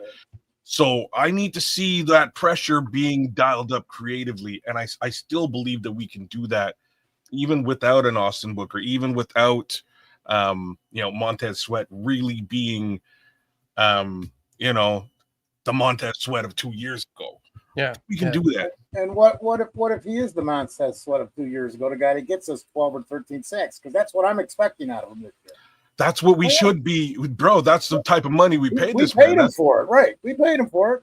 And I get it. I get it because it came out after the season that he had some nagging injuries, and he kind of was the only thing that offensive lines had to worry about, honestly, last year.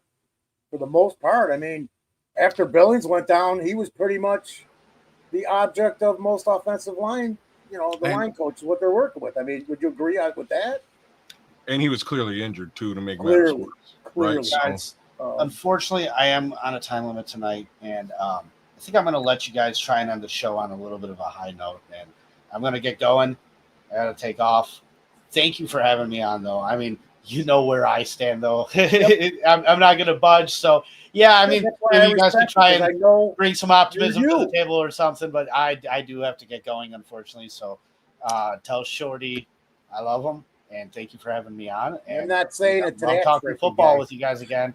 And let's revisit a couple weeks in. And I think the first 5-6 weeks are going to say a lot. So good to see you there, Bearsky, man. Shout out to you, Bosky. Post Dallas game. That's even early, but that's game 4, I believe, right? Yeah.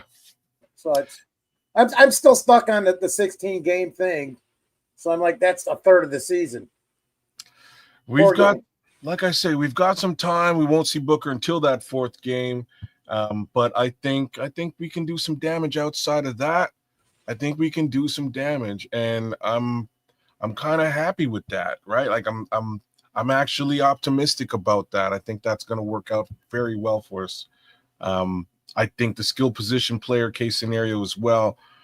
Like Foster, I saw what I needed to see this offseason in any event. Right, like this preseason, I saw what I needed to see out of this team. Caleb's letting the ball go quickly, getting it into a skilled player's hands. He knows that's modus operandi. He might get stuck holding the ball in a weird situation. Shit happens, but he knows what he needs to do, and he can go out there and actually do it. So, absolutely, he's got to make a few adjustments because go back and just look at all the offensive snaps. For the most part, he had some time, and the pocket was pretty clean. Yeah.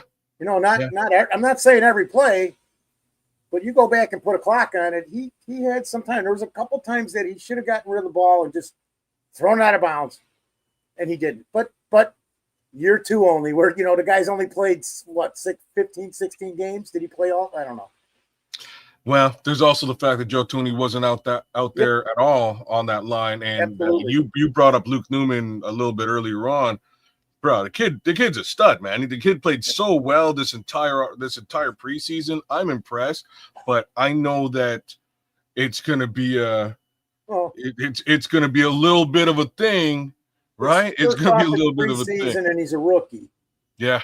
But the one benefit again is, so he's got some guys around him who can help him, and that's right. The entire line. He's a rookie, being around guys like Thuney and Jonah Jackson. I'm sorry, he's a pro. Yeah. People say stuff about him, but you go back and you look at what he's done. We don't have a center this week, so you're going to be center, Jonah. Even though he had a bad game, the guy was out there giving it his all. And I bet you if he played, because you look at, I think his best game in his career was against Seattle as right guard for the Rams. And he was playing right guard originally with the Lions. I knew they were going to put him at right guard because you don't move Thuney.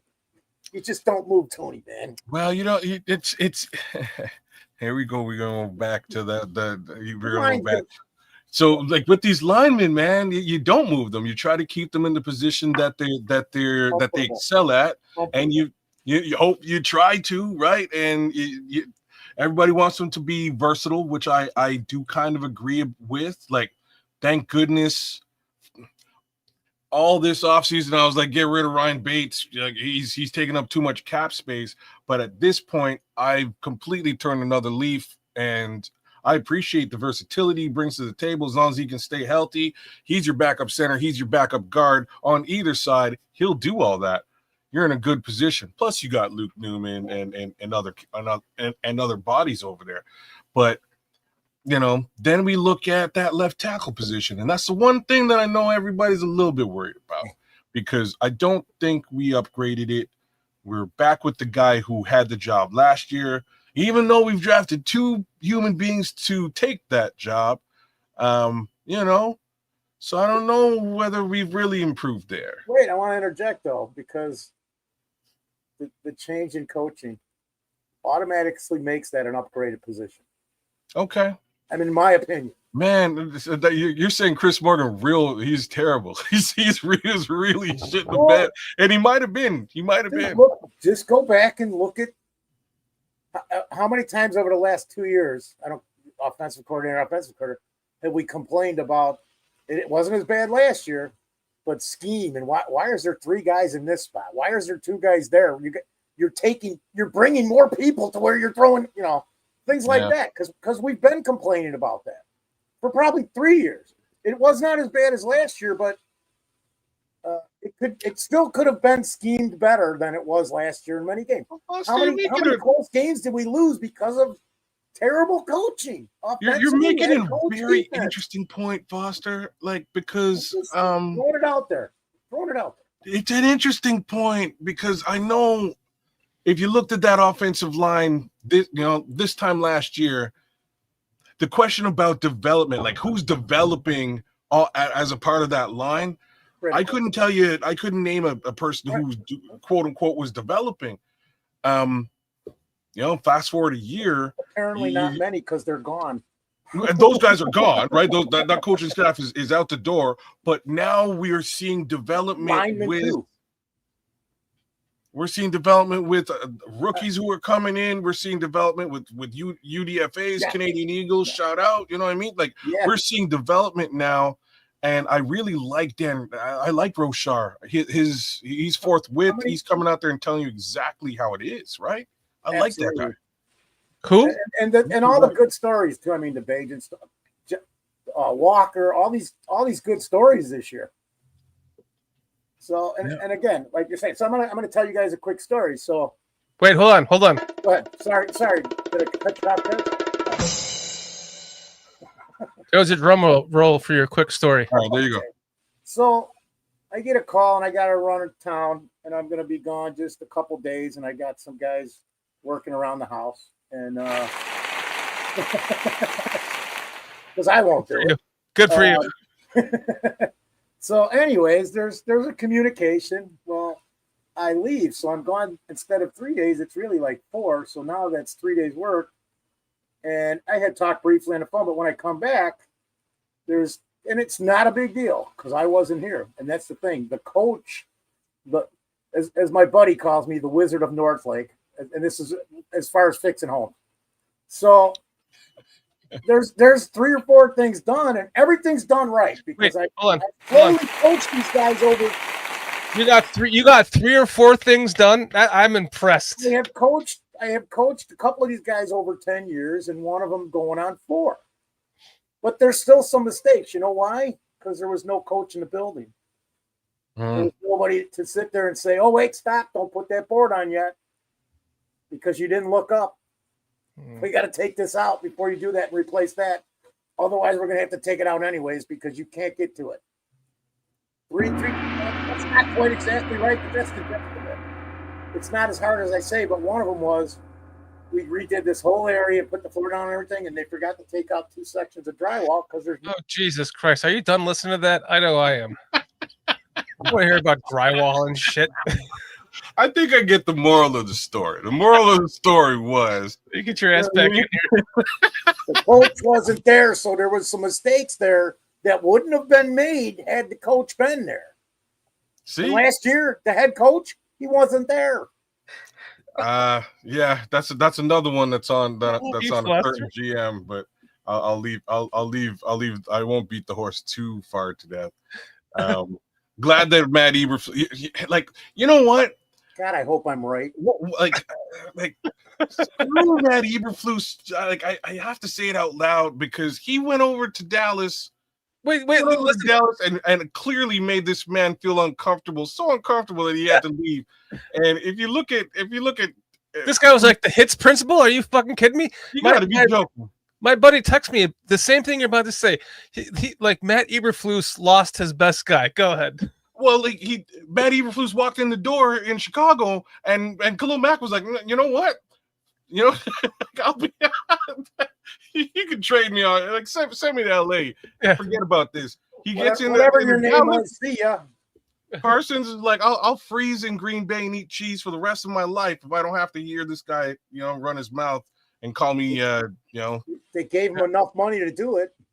Yeah. Well, that is true. Yeah, that's expensive ass cheese up there in Green Bay. It looked like. Well, what is it? How many receivers have they picked up in 3 years? 9 or 10? Well, Counting the draft from free agency and UDFAs. I think they have 9 or 10 on their team. Quite in a 3 few, man. seasons. I like Golden though. I think Golden's gonna actually play well for them. Hate to say that. Yeah. But at the same time, I think he's going to bump out one of their regular receivers. I just don't know which one it is. There's like all of those receivers are sort of highly touted. I just don't know which one is actually good. Right. The kid from Michigan. Reed? Yeah.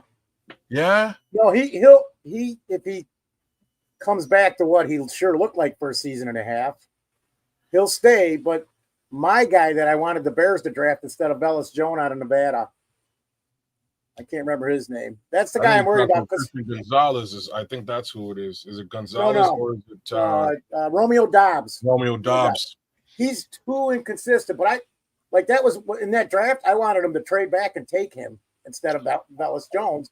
And I still think that would have better move than Velus Jones because he probably would have been on the team for 2 years. Foster, we could have, and like this. Yeah. Why did you do that? So like that one, they could have got Velus Jones in the 7th round. It's like there's been a couple of selections that Ryan Poles has jumped up and like the punter. There's been a couple of selections that he's jumped up and made that there's no reason to do that. Like I like Ruben Hippolyte. I think he looks great. I still think you probably could have got him in the 7th round. Yeah. He's a linebacker nobody had scouted. Well, that's yeah. Not. I think actually, no. Well, here, just from what I read, and I don't know if I'm right, there were 18 to 20 teams that scouted him, but I think there's only 3 teams that ever reached out to him, and the other 2 were talking about if he's a UDFA. Yeah, so we'll pick you up after the draft if you're available. Right. Like if you're available after the 7 rounds, then we want you. Well, so, I mean, that's I don't even know if that's correct information. It was some stuff I was reading because I follow a lot of the wide receivers. Can I stop you right there? Go ahead. I've often thought this growing up, like if you, because I've always been of the mind of the quarterback, like going back since I was like 18. I'm 50 fucking years old, and since I was like 16 to 20, like fucking somewhere punks, in that range. These punks. It was always about the quarterback for me. Let's take this guy in the 3rd round. Let's take this guy in the 4th. Let's take Tom Brady in the 6th round. Let's take this guy and blah blah blah. And then eventually, that Madden era of mine, who is now like the frickin' coaches in the NFL age or younger, it moved into. So where I'm going is. What I'm saying is, why not just take the guy that, let's say you have this quarterback as a 3rd round draft, but you're afraid of him, you have other you're not quite sure of what you want in the first round. Let's just say not even quarterback, but you're not sure about what you want in the first round because what's going to fall to you is just not it. But you want this guy, and you feel he's going to be gone in the fourth round, but you want to take the next 2 rounds to draft these 2 guys that you think can be there. So why not just take that guy in the first round because you have that much, or the second round or the third round, whatever, skipping rounds because you have that much confidence in him that he is worth. That you think your confidence in him being a great player or a really good player values him more than where he should have gone compared to where he is ranked, right? So did some of these guys in Detroit were taken because of Ben Johnson was there, like as early as people had stated? Right. So, and you're seeing it now, fast forward to, 30 years later, you're seeing, quarterbacks go in the first round that would have been, or the second round, the first round that would have been third or fourth round or fifth round quarterbacks, they're getting picked in the first round. And you're seeing the same thing with, other, it moves its way down. So a second round quarterback is now being picked in the first, and the third's being picked in the first or the second, but a fourth or fifth round's being picked in the second or third. And because that value of that position has come up, it's become so valued. So if you really truly value a guy like Ruben Hippolyte and you think, let's get him here because he's the value that we have at this spot and there's nothing else that compares to him. If Ruben Hippolyte pans out, we're not going to be talking about where he was drafted. That's true. Like we will, but in a good way. We're like, look, we got him here when all the other teams didn't even scout him. He wasn't even in the combine, right? So, and I believe there's overreach. You can reach, but overreach. And I believe Ruben Hippolyte, this is per King Buka. He said in a chat, and I have stuck behind it, and I'm giving him all the credit, that he thinks that Ruben Hippolyte can lead the team in interceptions. And I if they are going to run a dime heavy defense, I mean, that's what I always did in Madden. I always ran a dime because I wanted the extra defensive backs because mostly people are going with multiple, 3-4 receiver sets. If it's a 3 receiver set, I want the extra defensive back to be playing like a linebacker. You could move Brisker into that spot, on those certain dime packages. You can move Ruben Hippolyte instead of having another defensive back. You can put Hippolyte in there because of the speed. He's basically a defensive back with his speed and his size. So he could be like a little chess piece that we could be looking back, all optimism aside, in 5 years going, what a great pick that was. Nobody had him on their radar, but we picked him up right here, and he was well worth where we drafted him, right? Because he is that defensive chess piece, especially if you're running a dime defense. If you're going dime heavy, man, that's what I want. Ruben Hippolyte is a linebacker / defensive back in that instance. I'm done. No, I see what you're saying. At the same time, I don't know who just put that up with the 20. John King Bravo with the 20% of the time, fourth rounders pan out. I hear what you're saying. I'm gonna sort of double and triple down on what you're saying though. So let's look at the 5th round, which is a lower percentage. The 6th round is a lower percentage, and the 7th is even lower than that. If you can get a Ruben Hippolyte in the 7th round and he pans out, you struck solid gold. If you jump up to the 4th round and you select an undrafted free agent and he still doesn't pan out, you've overlooked a whole bunch of scouted talent that's available in the 4th round. I'm going to move away from Ruben Hippolyte. I'm going to look at the punter last year.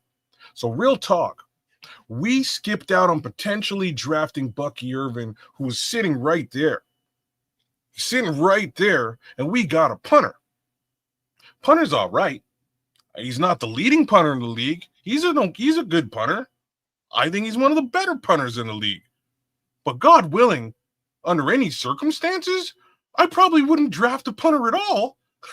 Period. I get the punter in UDFA. That's what I would do.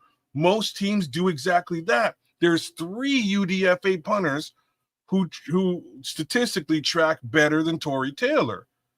Why jump into the 4th round and spend good quality draft capital on a punter when there's scouted guys that you could take a flyer on that might pan out again, like a Bucky Irving?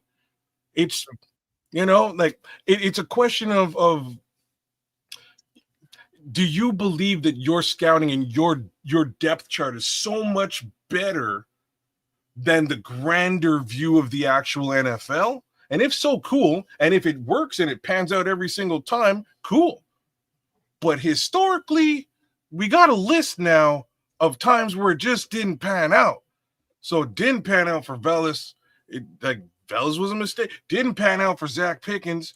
Zach Pickens was a bit of a mistake. And these are just a question mark guys, right? Like with Zach, the question mark was less about talent. It turned out to be about talent, though. But the question mark was, did you really need 2 DTs in this draft? Yeah. Right? Like that was a question. You went back to back at the DT position.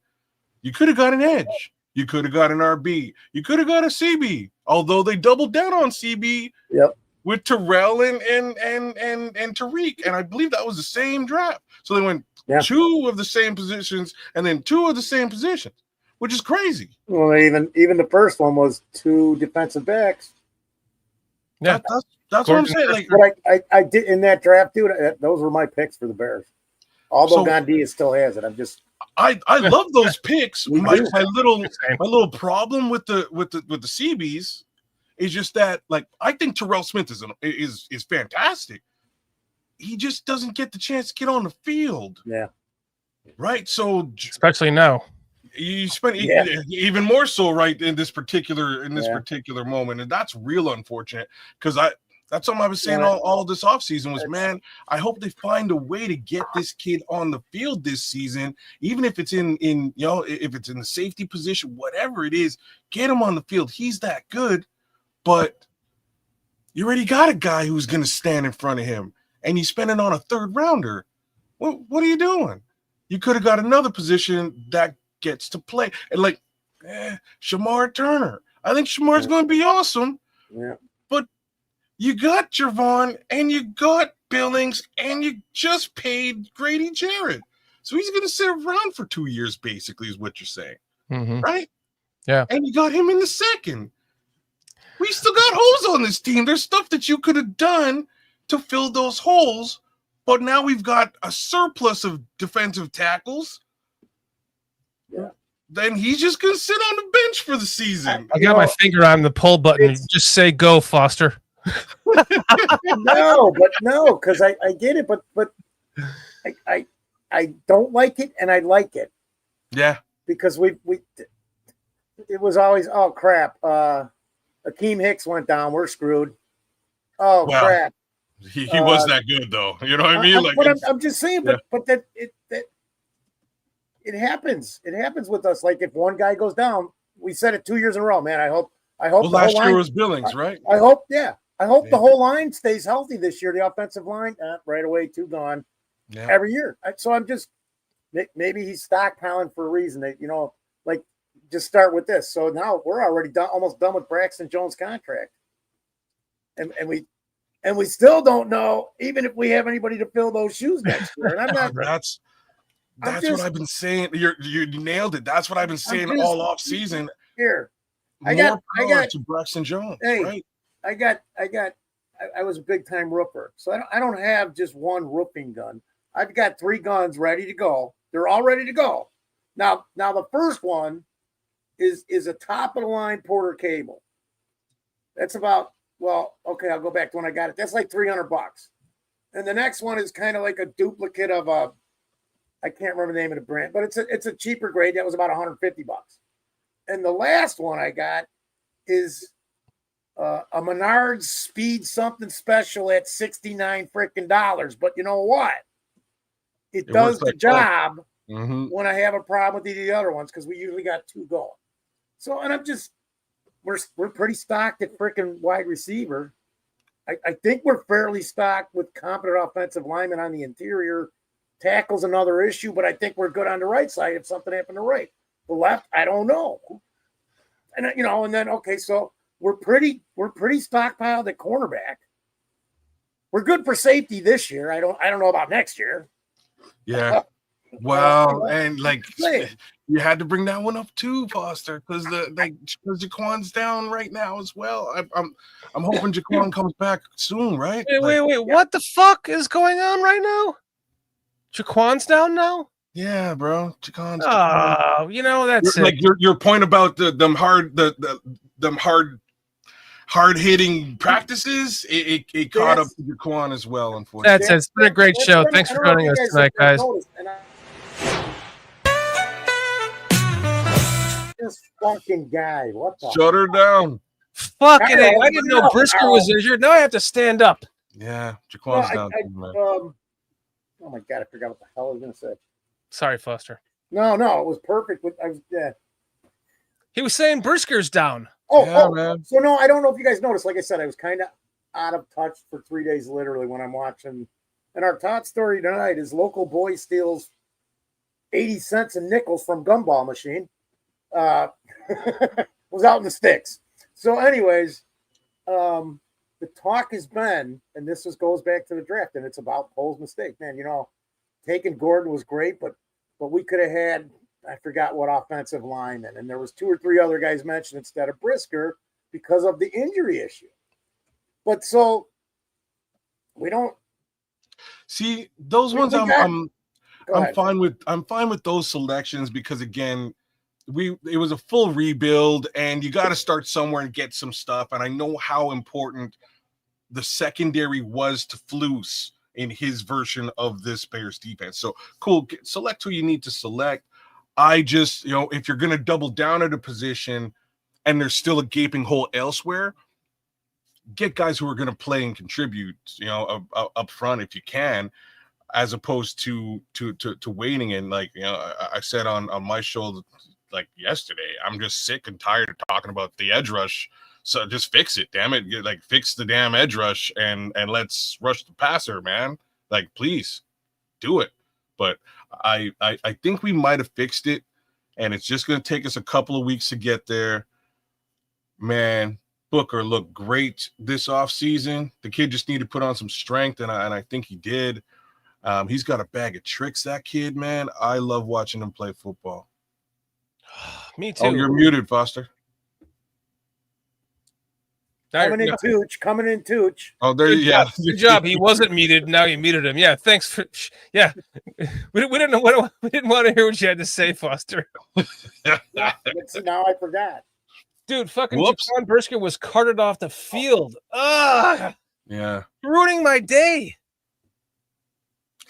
Certain coaches get certain picks, and that was you see, Cliffy, you might be right, man. It's really hard to determine how all that shakes out in the war room. Is it are these Flus's selections, are these Getsy selections, or is it really Ryan Poles as a mastermind behind all this? Is it Ben Johnson's selections? I can tell you almost 100%ly the first 2 selections of this draft were Ben Johnson for sure. Read the question so our listeners can know what you're talking about. So Cliff Victoria is asking, Keds, I wonder if certain coaches get certain picks, and that was the special teams pick. So yeah, I'm with you, Cliffy. I am with you. Yeah. It definitely was a Richard Hightower selection, right? If we're talking about Torrey Taylor, Richard Hightower was somewhere standing on a table screaming, "You need to get this kid, get this kid." My point being, Oh, you know what? By the way, Otor, please, I apologize for this. This is for Don Burr if he's still in chat. I meant to show you guys this. Otor, close your ear. So Otor is our awesome super football fan, excellent resident Lions fan of BCP, and he is in here with all due respect just about every week, and he has excellent football content. He is respectful of our team. We're respectful of his team back and forth. So you're saying he's no Don Burr is what you're saying. He is the fucking opposite of Don Burr. Exactly. But Don Burr, And Steve Newbreed up there too. Our other Newbreed Detroit fan that we have. 13, yeah. Great guy, man. Great people. Okay. But We can argue with teams, but that's why we hate freaking Green Bay fans, man. But at least and in that we are all because we can understand. We have a lot of pain in common with Detroit. Think about it. It's true. Yes, that's why we were rooting for him last year, and we have such assholes like Don Burr being, just assholes. But O'Toole was in here with us last year, and we were rooting for, we were all much love to you. I say it to you all the time. O'Toole, join the show sometime, but close your ears, O'Toole, because I want to play this for you, Keds, and for chat. This is the Roar of the Lions podcast that was playing earlier this year in real time when the Chicago Bears hired Ben Johnson as the head coach. I wanted to play this for you. I don't want to forget. Daniels does really well against the blitz because of his legs, because he can extend plays and how their offensive line works. You blitz him, he can replace them out with a ball. They had the perfect game plan for that. Quick kick passes out to the outside. What? Ben's going to Chicago. It's official. Fuck off! Oh, Jesus Christ. You've got to do this to us on air. We're getting... Fuck off. We're having to bollocks. talk about this game again, and then we lose Ben to the Bears. Oh, you know what? My hate level for them's just gone through the roof now. Screw the Rams, screw the Vikings. I hate the Bears. Hey, at least he didn't say fuck the Bears. That was British Bearsky right there, man. That was kind of like a bizarro world for a second. Wild. Yeah, that was awesome to see F.U. Frankie there lose his mind.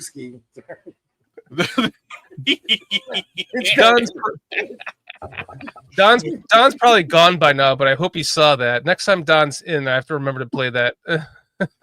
Yes, hold that down for Don. He will hate it. It's funny you're bringing up what you're bringing up, because I said the same thing to Don last year when it was playoffs, right? And I was like, to be honest with you, I'm pulling for Detroit. I think it's Detroit's year, and if Detroit screws us all up, that window is going to be shutting real fast. So I'm worried that the year before more power was to Detroit's. you. I'm worried that the year before was Detroit's year. You thought it was the year before? Like, it might have been because they were there. Yeah, they were there. Yeah. I think the league wasn't all really the field ready goals for and them. they were there because you're going to make 3 out of 4. You're right. Sorry. You're right, Foster. I think the league wasn't ready for them the first time around. Second time around. The Bears Eagles in 2018. I turned up the TV, looked at my brother, and said, "That window closed quick." And he's like, "What?" And I said, "They're done, man, because he sucks." And he's like, "Who? Trubisky." Sorry. So what you're bringing up is something interesting too, and we'll see how that works. But there is also that old surprise factor that with respect to coaching and offensive coordination, that's probably going to kick into gear this here season. I was worried before the season that Caleb might have a really hard time doing what he's told, right? Like that was my worry.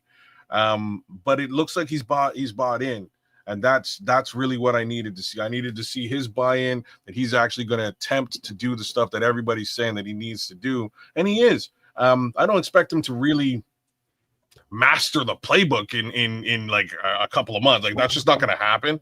So he's already had it done. Yeah. No, like, you know what I mean? It's not going to happen. It's going to take him a little bit of time to acclimate and get to where he needs to get to. But as long as he's a willing participant in all this, I'm good to go with him and those skill position players. We've got we might have a disgusting offense on this team moving forward. I'm slightly worried about the running back position, and I'm also kind of worried that, like, I don't know why they haven't grabbed like a Damian Martinez or an Audric Estime or Khalil Herbert. I'm like, why not grab one of those guys who are just floating around on a practice squad and round out your roster right now while you can? It's weird. There's got to be a reason. There's got to be a reason. We were talking about it early. Because nobody said anything about Roschon Johnson. Nobody heard about him, but he's still on the roster. I mean, there's just so many things, man. He's hurt. He hasn't been practicing. But And I don't know about you two. Like, Shorty, what do you like? What is your assessment of Roschon Johnson, man? What do you think? I think that's in the question, because I got 12 questions here too, and that's one of them. Go ahead, Shorty. I don't think he's a bad running back. I just think if he was one of the three running backs on this team, that we kept Homer, right? We did. He's on IR. So is Eamon Ogbongbemiga, and now so is Austin Booker. So those are your three IR bodies right now. So we have three running backs. That's Swift, Menangai, and Roschon. I mean, we talked about this earlier in the show, but I just think a guy that didn't play a game in the preseason for whatever reason is a guy that's obviously going to be cut to me. And to see, I mean, apparently there's been a lot of injury bug at the running back position too. They did re-sign Britton Brown to the practice squad, but what was the guy that was playing in the end of the game, the last game? Royce Freeman. Freeman. Yeah. Because he got injured too. Yeah. He was put on IR. I mean, I don't know what Ian Wheeler's position was because I don't know. It sounds like he might have been injured too, per some things I've seen and what Chad has said too. So, I mean, I guess if that's the case, you have to go with Roschon. But all things being said, like if Ian Wheeler is not injured, he's my obvious third back. But really, you have the other equation that we talked about earlier too. That is he as good of a blocking back as Roschon? Receiver. Receiver as Roschon. But I wanted his speed. But right. We don't need a one-dimensional back as our third down back, or our third back, I should say. So at least with Roschon, we know he can block. We know he can run with the ball. He's not terrible.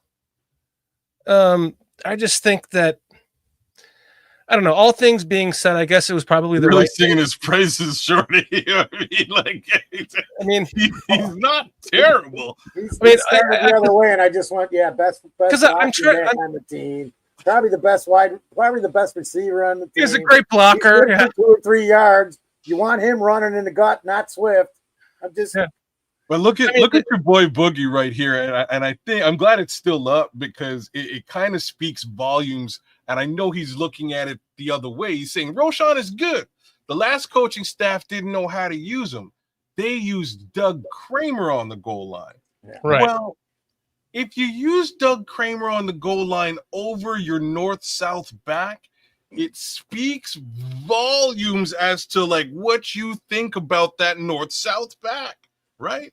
Roschon got hurt so frequently, or you think you're smarter than everybody else who would have your best north-south back on the field. That's a fair.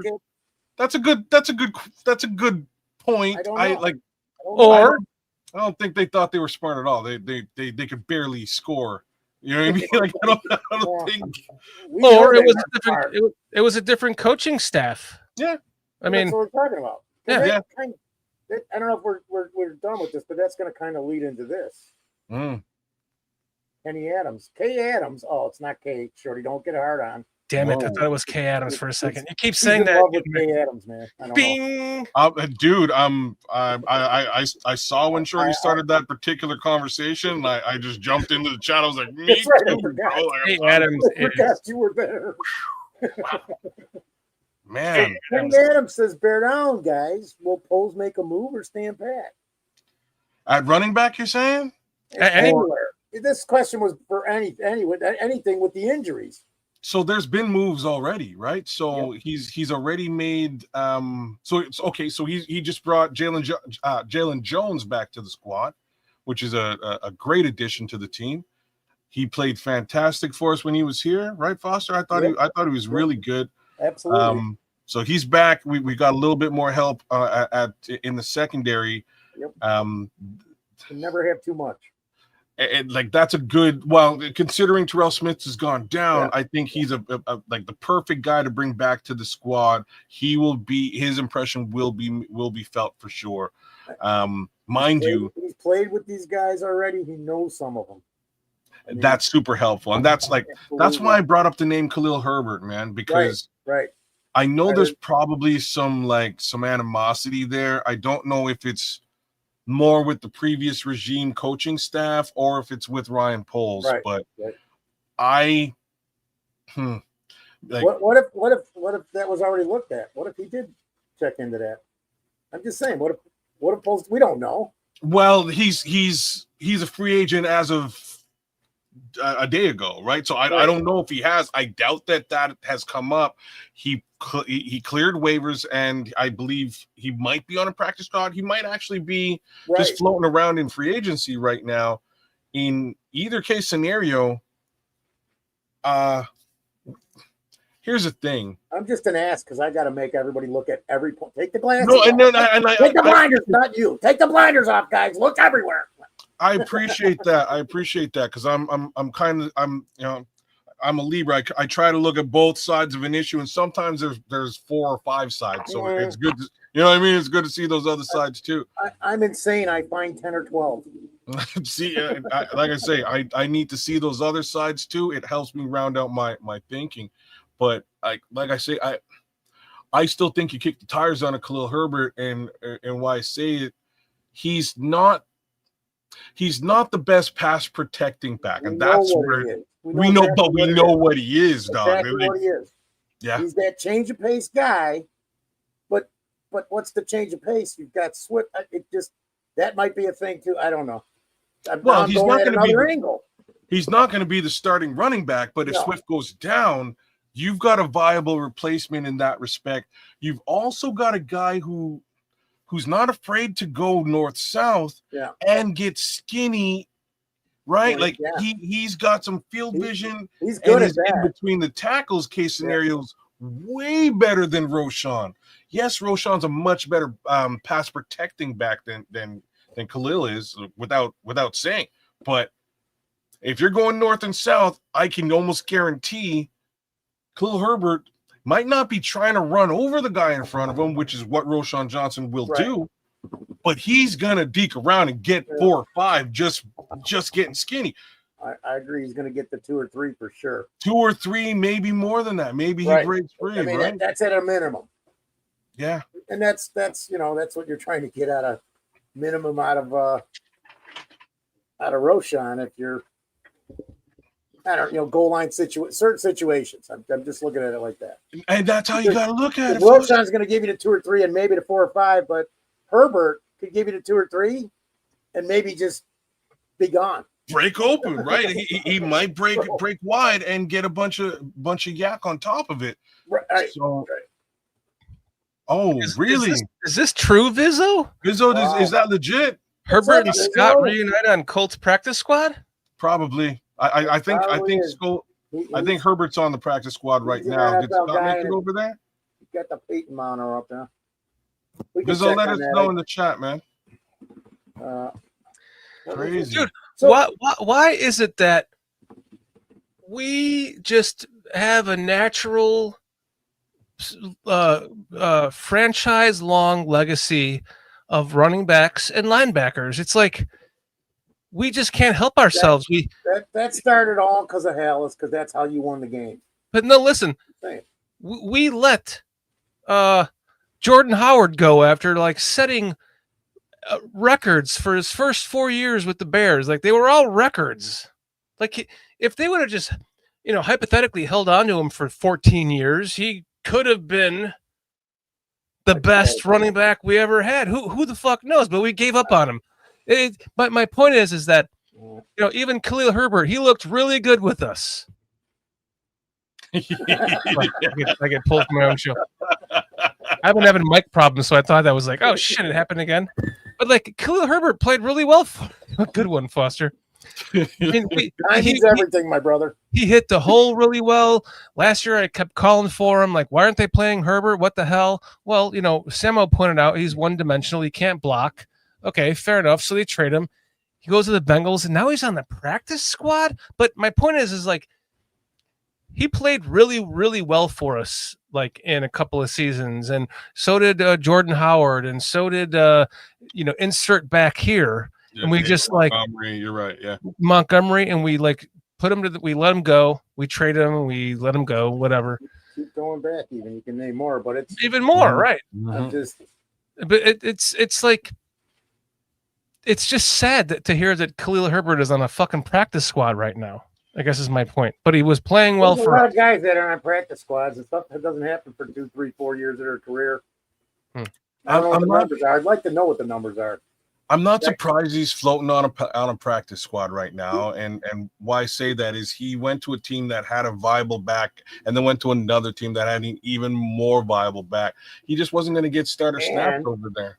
And went to a team that had a viable back and went down and became one of their teams that wasn't successful, but he was playing in every game for 3 or 4 games there at the end of the year. Bengals.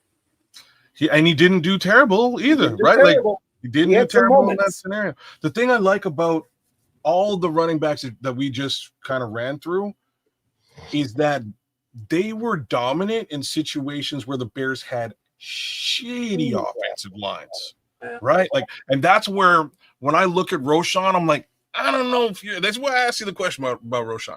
Like, yeah, the offensive line isn't great in front of you, but I've seen Jordan Howard make a milkshake out of spilt milk. I've seen David Montgomery do the same thing. I've seen Khalil Herbert do the same thing. That's what I'm expecting, and that's what I'm hoping for. I'm under the impression DeAndre Swift is going to do that and a little bit more this season. And I'm not the biggest DeAndre Swift fan, but I think the offensive line really hurt his output last season because, again, he's coming from 2 teams with 2 of the better offensive lines in the game. Detroit's got a great O-line. Philadelphia's O-line is might as well be legendary. Even without Jason Kelce, they go to a Super Bowl and win it. Right, like that's what he's used to. He's not used to this leaky faucet situation that he's working with.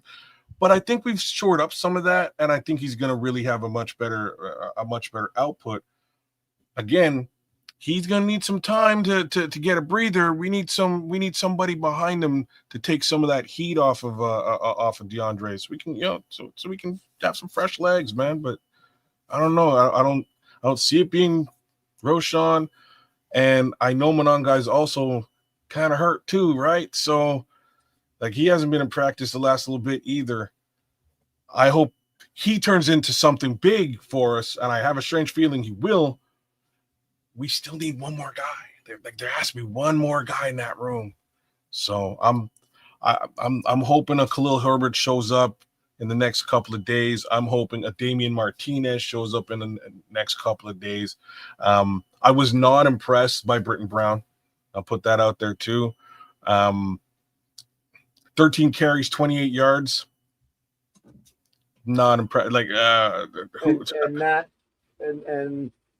I don't know who he's playing against because I know he was in earlier than I anticipated, but the competition was middling, to say at best, right? Like, yeah, you're right. And definitely the O-line was better positioned at that point in the game. And you know what, Foster? I'm glad we're here because that second string O-line played really well this preseason.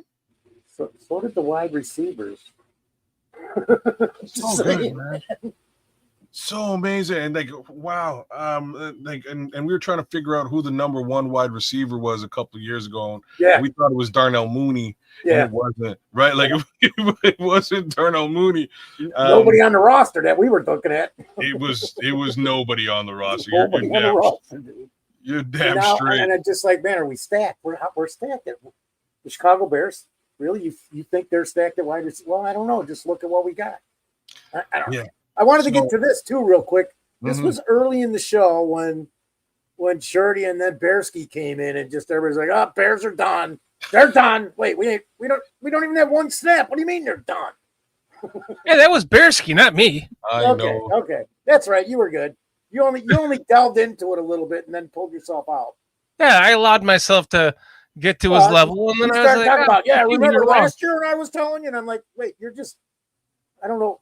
I sometimes I like it better. Like 3 years ago, remember when you were the content Bears fan? Too fucking content for me. Fosser, remember when you were the big time roofer? You see that? I was going to ask you, what's with this fucking banner? Well, because you pretty good. I was gonna throw it back there with this one. It was right before. It was right before I pulled you. You were saying to Ked, you're like, I was a big time roofer, and then blah blah blah. I'm like, that's enough of this shit. he pulled you one time because you had to put the words. I was a big time roofer. Yeah, I should have said big time. You know what? I was a long time roofer. It was only about. There you go. There you go. 47 years. 47 years of my life. That's what got that's. Now you got the banner pulled. You corrected yourself. Hey, I'm sitting in a It wasn't house, like, got hey, some call vehicles paid off, kids through college. It wasn't That's like, big time, hey, baby. dial 1-800 Fuck Foster to get your big time roofer come in. We'll come in and redo your roof in a half a day. We can get 4 houses done in a day. This is not a bad commercial, to be honest with you. Big time roofers. You pay Shorty a couple of bucks. Wait, you want a commercial? Greetings. I'm Dr. Dick Richards. Have you ever thought you were done going pee-pee? Only moments later to find a drip or 2 or 3 in your underwear? Have you ever This is our sponsor. Ashamed? Well, feel ashamed no more. Even the iconic legendary musician Elvis Presley has had his own share of drippy dick. For all the males and the they, them, their, thou, thou arts out there. Anyone with a dick. I've invented a revolutionary patented design called Drippy Dicks. Our state-of-the-art patented design can absorb up to 2.5 cups of pee-pee. Place adhesive side down in your banana hammock. Watch Drippy Dicks go to work. The banana hammock is still dry. Just look at that absorption. Drippy Dicks. Made by a dick, for a dick. Drippy Dicks. Wow. Cover my eyes at the end there. That was great. That's good stuff. I love the water. The water was that clinched the deal for me. 2.5 cups of pee-pee. The worst part is now, because he made that like 3 years ago.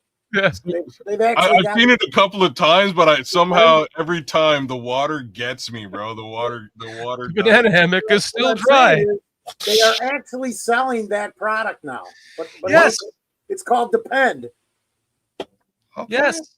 They have fucking drippy. It's literally the exact same thing. It's a fucking maxi pad that I use to make that commercial that you put in your fucking underwear to prevent drippy dick. See, the Johnson & Johnson's company is just making money hand over fist. So now they're selling. So they're selling maxi pads to men. They're selling baby wipes to men. Yes. They just took all this stuff. They stole my idea, man. I made that as a joke 3 years ago, and it was blatantly stolen. It shows that this shows that one of the 250 views we get per week, but was by one of the guys that works for Johnson & Johnson. Yeah, right. You know what I saw? You know what I saw Thursday night, guys? Check this out. We had to just see if it works. They're making money. Dicks. Come on, let's sell it. The commercial is like some guys golfing, and they're like one guy like, whoa, and they show it's almost like they sell the underwear for like this, like the penny liner to go into, like a slip into. They don't give you the banana hammock. So I've been talking to Drippy Dicks, and we're going to be coming out with a new commercial where they're going to be giving away the free banana hammock with the Drippy Dicks. So they're packaging the draws with it too, as well. Yeah, you're gonna get, with one box of Drippy Dicks, you're gonna get a free banana hammock. This is awesome. Okay, all right. Coming soon. Oh, get boy. that drip, y'all. Get that drip. That's what I said. Oh, never mind. I love how the chat's just like brushing right past it. Didn't see that. Wow, that was awesome. That was a good little segment. My eyes at the end, I saw it once. Wait, let's do it together. I'll do the see no, you do the hear no, and then you do the. There we go. Oh no. That's too funny, man. So, King Booker, look, I'm with you with this one. It's been up there for a while, so we'll address it. So, who thinks the season is over without one game being played because of Parsons? I'm gonna say I'm pissed off today, but I don't think the season is over. I don't think that's really where we are. I don't think the Green Bay Packers are really that good a football team outside and around Michael Parsons anyways. I do think their coach is really good. But that's about as far as I'll go with all that. So I think we stand a chance because this time around, this season versus last season we had a coach who, if we were 3 points down, if we were 7 points down, if the game was within a touchdown, we were sure just about guaranteed to lose. I think that changes this season, and that's a huge factor. If we're in the football game, I think Ben Johnson is just maniacal enough to pull some level of machination to bring that to turn that L into a W. Mm-hmm. So I think I don't know what kind of prediction I would give this season. I can't give it much more than 9 or 10 wins, but I think that's a hella improvement over 5. I think we're going to see market improvement in the trajectory of this team finally and have an idea what the identity is.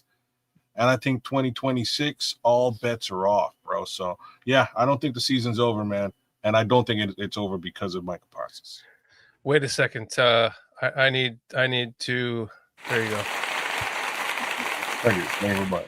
Thank you. Thank you very much. You're an Elvis fan too?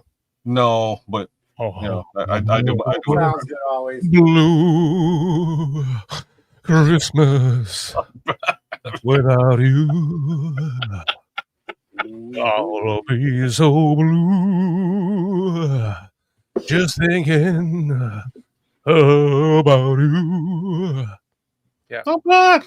Yeah, thank you. I'll take the Elvis impression way over the dance moves, though. I'll Oh, wait a second. Here it is. Oh, he got a little bit better. The last time I seen him, he got a little bit better. For PJ's advice. Yeah, you down with BCP? Okay. Yeah, you know me. You down with BCP? PJ, you been cool. Let's blow. None of this anymore. Shift the tempo. Yeah. Respect the pivot, bruh. Mean median mode. I know, Foster. I was my bars each row. I'm telling you, I've been around, bro. I've seen it. Yeah. He's a little bit better. He's a little bit better. He's been working on Yeah, this. well, PJ's like, you got to that's slow only down. because PJ's been around to coach him. Yeah, he's like, you got to slow it down. So I'm like, Yep. yeah, I got it. You go. arigato, Mr. Roboto. Well, guys, we're going on 2.5 hours. You want to wrap this up? Yeah, let's call it a day. I think we've said what we needed to say. Really sucks that Michael Parsons is over there, but I don't think it's the end of the world. I think we've got a guy, like I say, I think all our hopes lies in the new head coach, and I think that guy is fantastic, man. I think he's a fucking genius. So, fingers crossed. I think we're gonna have a hell of a season. There will be some ups and downs.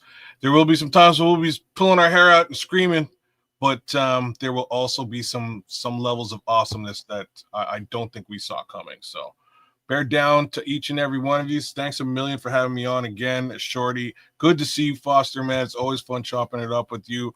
Come check me out, Kedza Canuck, at Kedza Canuck on YouTube.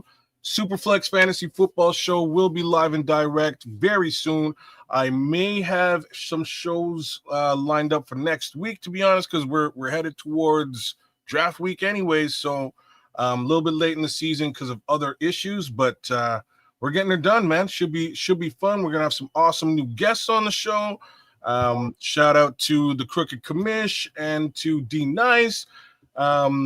Yeah, and my guy Samo, who just joined the league as well. So we should have having some fun. All right. Thanks a million, guys. Thank you. Keds, man, you're always welcome on the show. I mean, shit. You've been around for pretty much since day one of the reignition of this channel. And we love having you, man. It's always a pleasure to have you join us. Thank you for hopping on with us just last second notice. And, it's been a blast talking with you, as always, my friend. I was trying to get Shorty to take another vacation, and I was going to just have Ked's host, and then I would go down to Florida or Georgia and get control of the show, and then just keep you, and then we just let him go. Hey, man, Foster. I'm doing it again. I'm saying stuff when people are listening. If that's going down, you just email me. You know where I'm at, man. I'll be on. Because even Diesel Joe says you should have your own show. Exactly, he does. He does. Man. Tell them where you can find him, where they can find you again, man. We should put it in the chat too. Again, Ked's a Canuck right here on YouTube at Ked's a Canuck. Can't miss it. Check me out. Multi-streaming on a regular basis, but at the same time, you will find the Superflex Fantasy Football Show.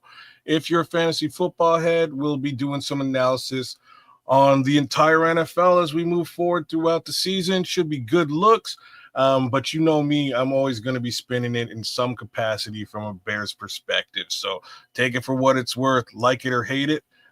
Y'all Lions fans on tour, you know what I mean? It will have a little bit of a Bears spin, but it's going to be fantasy, so you'll see how she goes across the board. All right. Respect to the chat, man. Big ups to all you guys out there. Cliff, Grizz, shout out, Scrolls. Love to all you guys, man. Yeah, you guys are awesome, man. We've got a lot of newbies in chat tonight.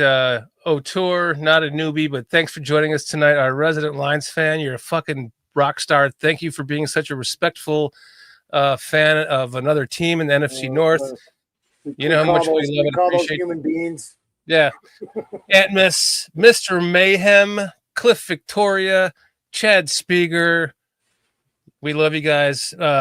Minister Charles Johnson. Oh, the minister's with us. Minister was here earlier. Yep. We got, Atmos, the Scrolls. It's Crimson, you dig? Haven't seen you in a while in here. Great to see you again. Laz. Oh, we got it. We got Crimson was with us. Shout out Crimson too, and Laz, man. I haven't seen Laz in a minute either, man. Big ups to you, for sure. This life crap that goes on really gets in the way of shit. Oh shit, right? Jay Grizzly Bear, thanks for joining us. Oh, D Rocket Dreams here too, man. You got a full house, shorty.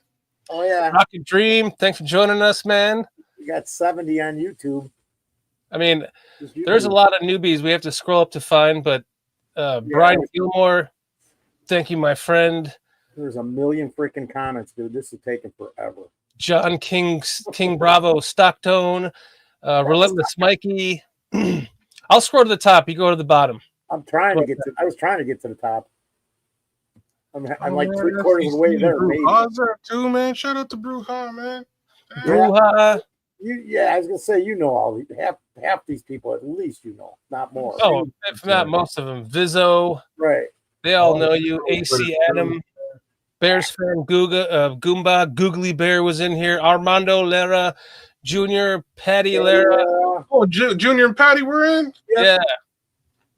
Yep. Where's the superback at, man? I gotta get Armando and Patty are in my neighborhood, man. We're probably less than about a mile apart. No kidding. Yeah. I gotta meet them someday, man. I just got. Superback is gonna be a guest, though. He'll be a guest soon. You're bringing Sean on? Oh yeah. Yeah. For our second or third time.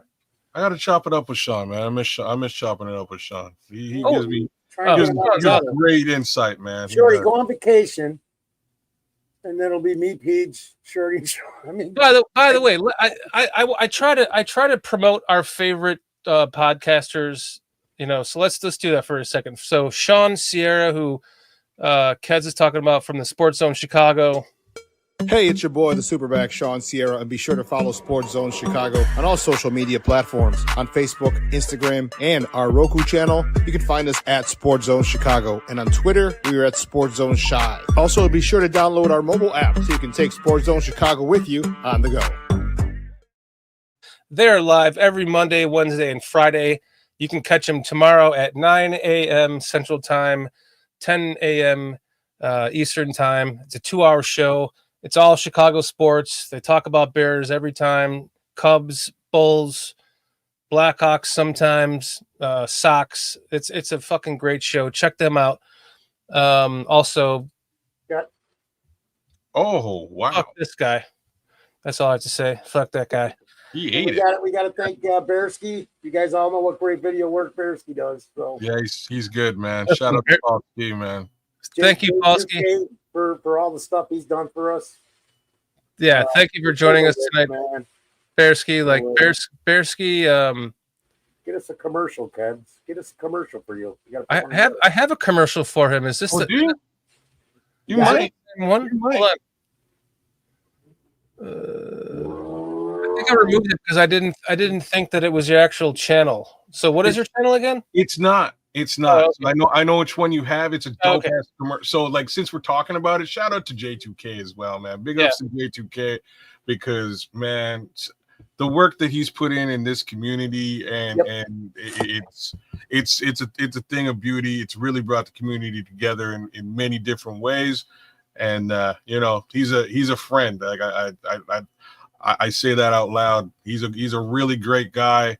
You guys catch him in the chat with his football insight, but behind the scenes, just a fantastic human being. Hey, he helped rebrand this channel. Everything you see around here is the work of J2K.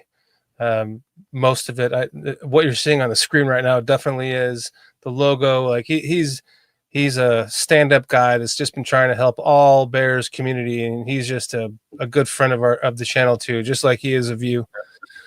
I'm trying to think of any other promos I have here that I can play right now, other than J2K's promo, which has multiple promos, which I don't want to. I don't have his actual channel, which is what's it called? NFL draft. There's another word I'm forgetting. I don't know, but I think this is more important of a question. The scroll says, "Can Bearski or J2K do some AI clips involving Shorty and K Adams?" Oh, please. That's the comment of the night. I think Scrolls has gotten 3 of them in the last 5 I've done. Hey, Scrolls, I can do that. Good idea. My wife won't be happy with it, but I was gonna say we know what Shorty's doing tonight. Actually, Pornhub will be.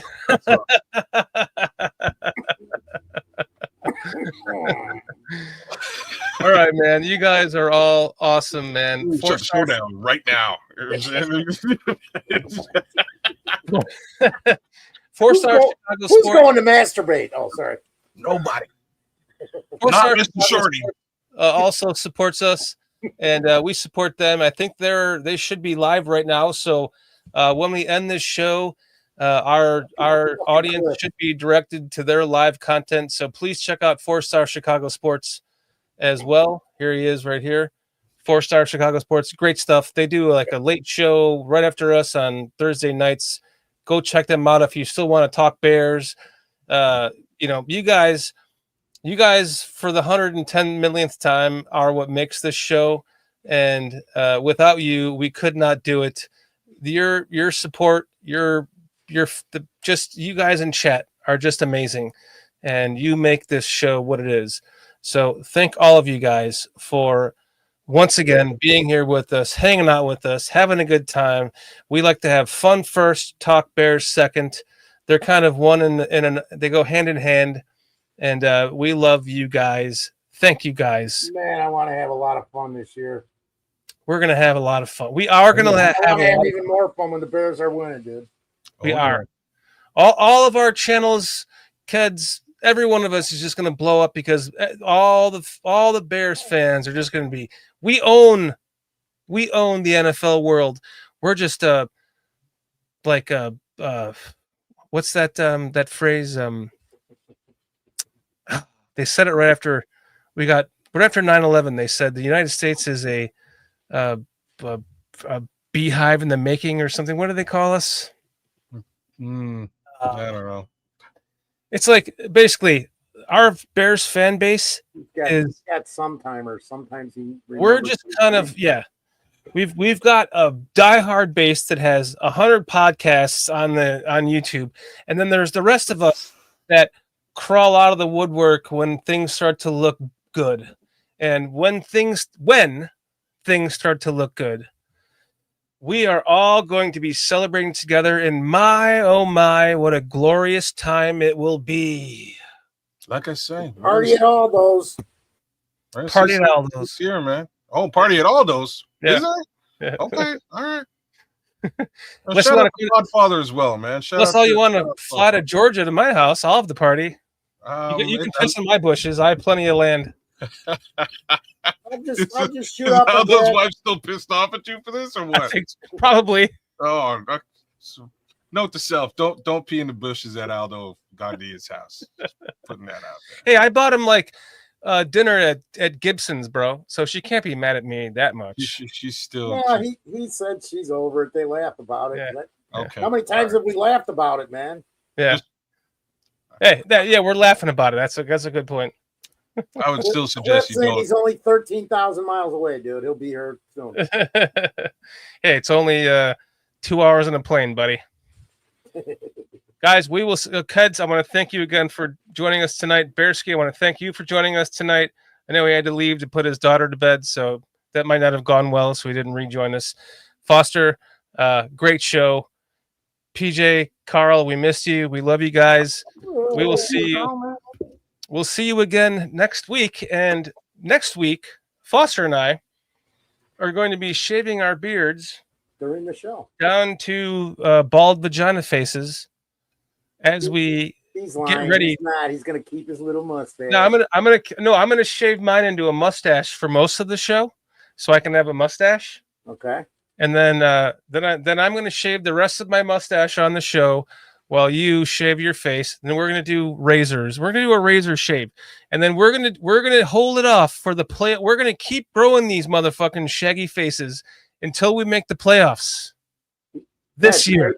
He makes like a bigger deal out of it every year and then doesn't go through with it. No, I'm alone with a beard like this by the end of December, but at least I can go be Santa Claus because I look like him with this thing. I'm like, Foster, what's with that Santa Claus beard? No, yeah. I'm doing it. We're doing it. It's like week 11. Why is your beard so long? We're gonna look. What we were supposed to do? Foster, it takes you like 15 minutes to grow that thing. So like I'm seeing you shave it, and it'll be back in no time. It takes me a week to grow this. I'm gonna look like an ass. Like I'm gonna look so ridiculous with a completely razor shaved face. It's that Italian blood, man. It's funny. Oh, okay. I don't know. I'm just guessing. You're guessing? Okay. I'm bald. My dad got his last haircut about 2 weeks after he died. That's how much hair he had. Oh, okay. All right. So, look, I've seen you without it. You lose like 10 years, bro, when you shave it off. So I'll be tuning in next week to see young Foster because it's kind of crazy. Y'all be shocked. 10 years. It's true though. It's so weird when you see someone that has a beard and then all of a sudden you're like, oh, you have no top lip. That's me. This thing's been getting me to senior discount since I was 38 years old. Swear to God. The true story. Yeah, no, I'm with it. But I'll be tuning in. I'll watch you guys cut this thing off, and it'll be good to see young Foster again. Oh, it will. Both of us are gonna look like 20-year-olds. This guy dreams. Young Shorty and young Foster out on the town. Dude, whenever I'm so terrified of this, but I'm gonna do it just for you, buddy, because I fucked you over the last 2 years. I'm gonna do it. I believe it when I see it. We're gonna do it. It'll be fun.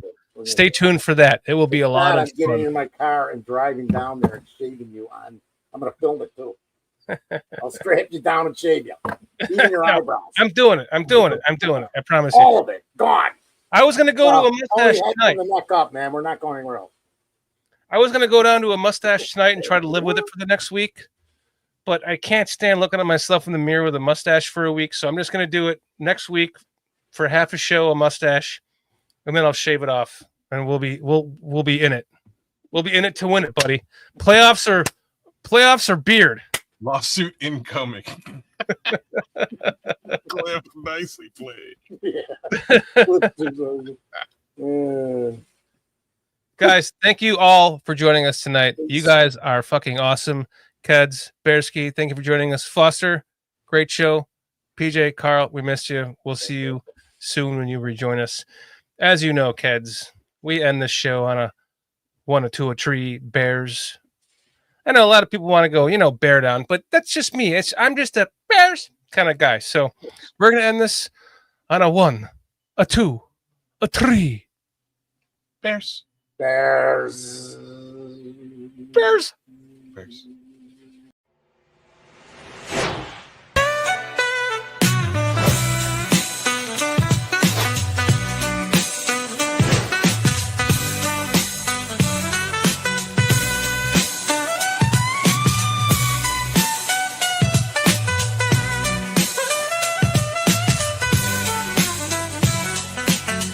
Giddy up, groove, stay.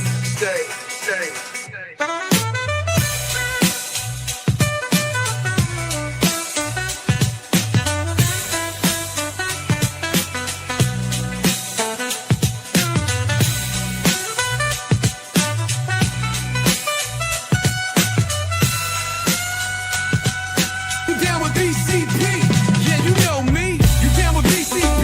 Yeah, you know me. Integral, grind exponential. You down with BCP? That's the way we rotate radially.